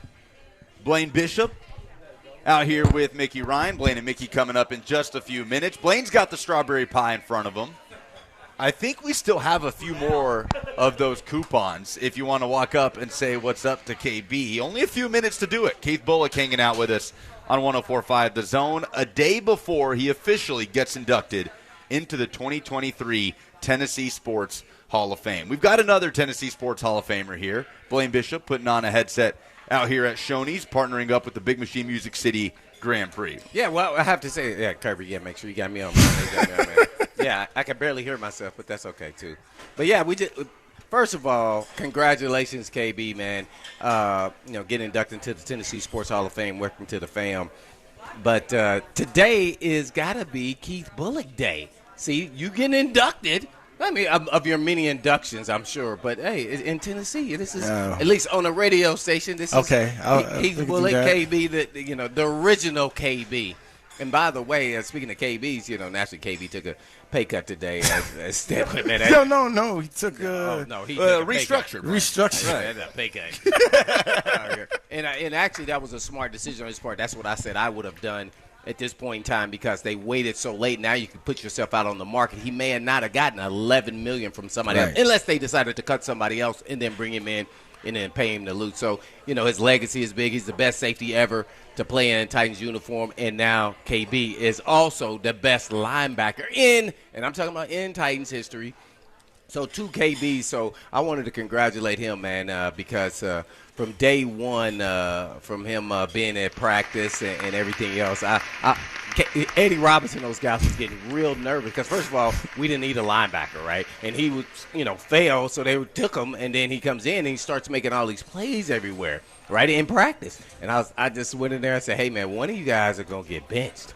I said, which? And I went to Eddie Robinson because he was, he was the leader of the, the linebackers. And Eddie was like, man, it ain't going to be me. I said, I don't know. So then Greg Williams put in, I don't know if you remember this, he put in that extra backer. I do. Yeah, extra back. So they made a defense to put him on the defense. And what does he do? Go out there, get pick sixes, cause fumbles. And I'm going, dang, man. I start worrying. I say, I think he can make a play safety. The way he was running out there. So with his background. So then I asked him his background at that time. He's like, yeah, wow, came in as a safety in college at Syracuse. And they moved me to linebacker because he knew Donovan Darius and all that crew there who was a heavy hitter. We had somewhat similar styles. But he to me, I felt like he was a little heavier hitter than I was. But, yeah, so that was the beginning of the KB, and he had such a chill manner about him and way about him, even when he became a vet. But then when he was a younger player, so it was kind of cool because he just was that cool dude like that. He was just like, oh, okay, yeah, I got it, and then whop, and go out there and hit somebody. You go, dang, I didn't know he was gonna be like that. So yeah, man, congratulations, and yeah, man, and to you and your family. With everything that you've accomplished, at least on the football field, but also with just love and being an entrepreneur and working in franchise and everything else. Hope everybody showed up to work today. So, yeah, watch this. So, everybody come in on KB Day, Keith Bulluck Day. Watch this. Come to the wine bar in Cool Springs. 5:30. Yeah, we'll be there. Hey, but I appreciate that. But I said earlier that Blaine, I think those vets my first 2 years kind of set the tone for my career, and Blaine was one of them. And I remember that first camp, that was with the veterans, and I was sitting in Blaine's seat. I was sitting in Blaine's seat, and he comes to the meeting. He looks, and he's like, "Just stay." He don't say nothing. I'm looking at him. He's like, well, "What you doing, Rook? Better move your ass over." And I learned there. Oh, so your account's a little more polite than that. Nah. Well, I was more saying, move over. Nah. Yeah. What you doing, Rook? Oh, so one of you's getting benched. That is ultimately how that played out. Keith Bulluck getting inducted to the Tennessee Sports Hall of Fame tomorrow. We finished out talking about another KB, Kevin Byard. Here he was on Bussin' with the Boys a few weeks ago talking about the Titans approaching him for a pay cut this offseason.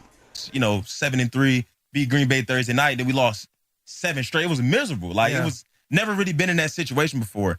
But I did the clean out day and the media and everything, and I'm like, bro, like I don't want to play for another organization. Like this is my legacy. I love it here in Nashville, and so I have conversations with my agent at the end of the season, like, because I kind of know, like I'm a very business savvy person. I'm kind of smart. Like I understand that, and I feel like we can pivot after this, but like kind of talking about John, and John was trying to sell out as much as he could to build a championship team.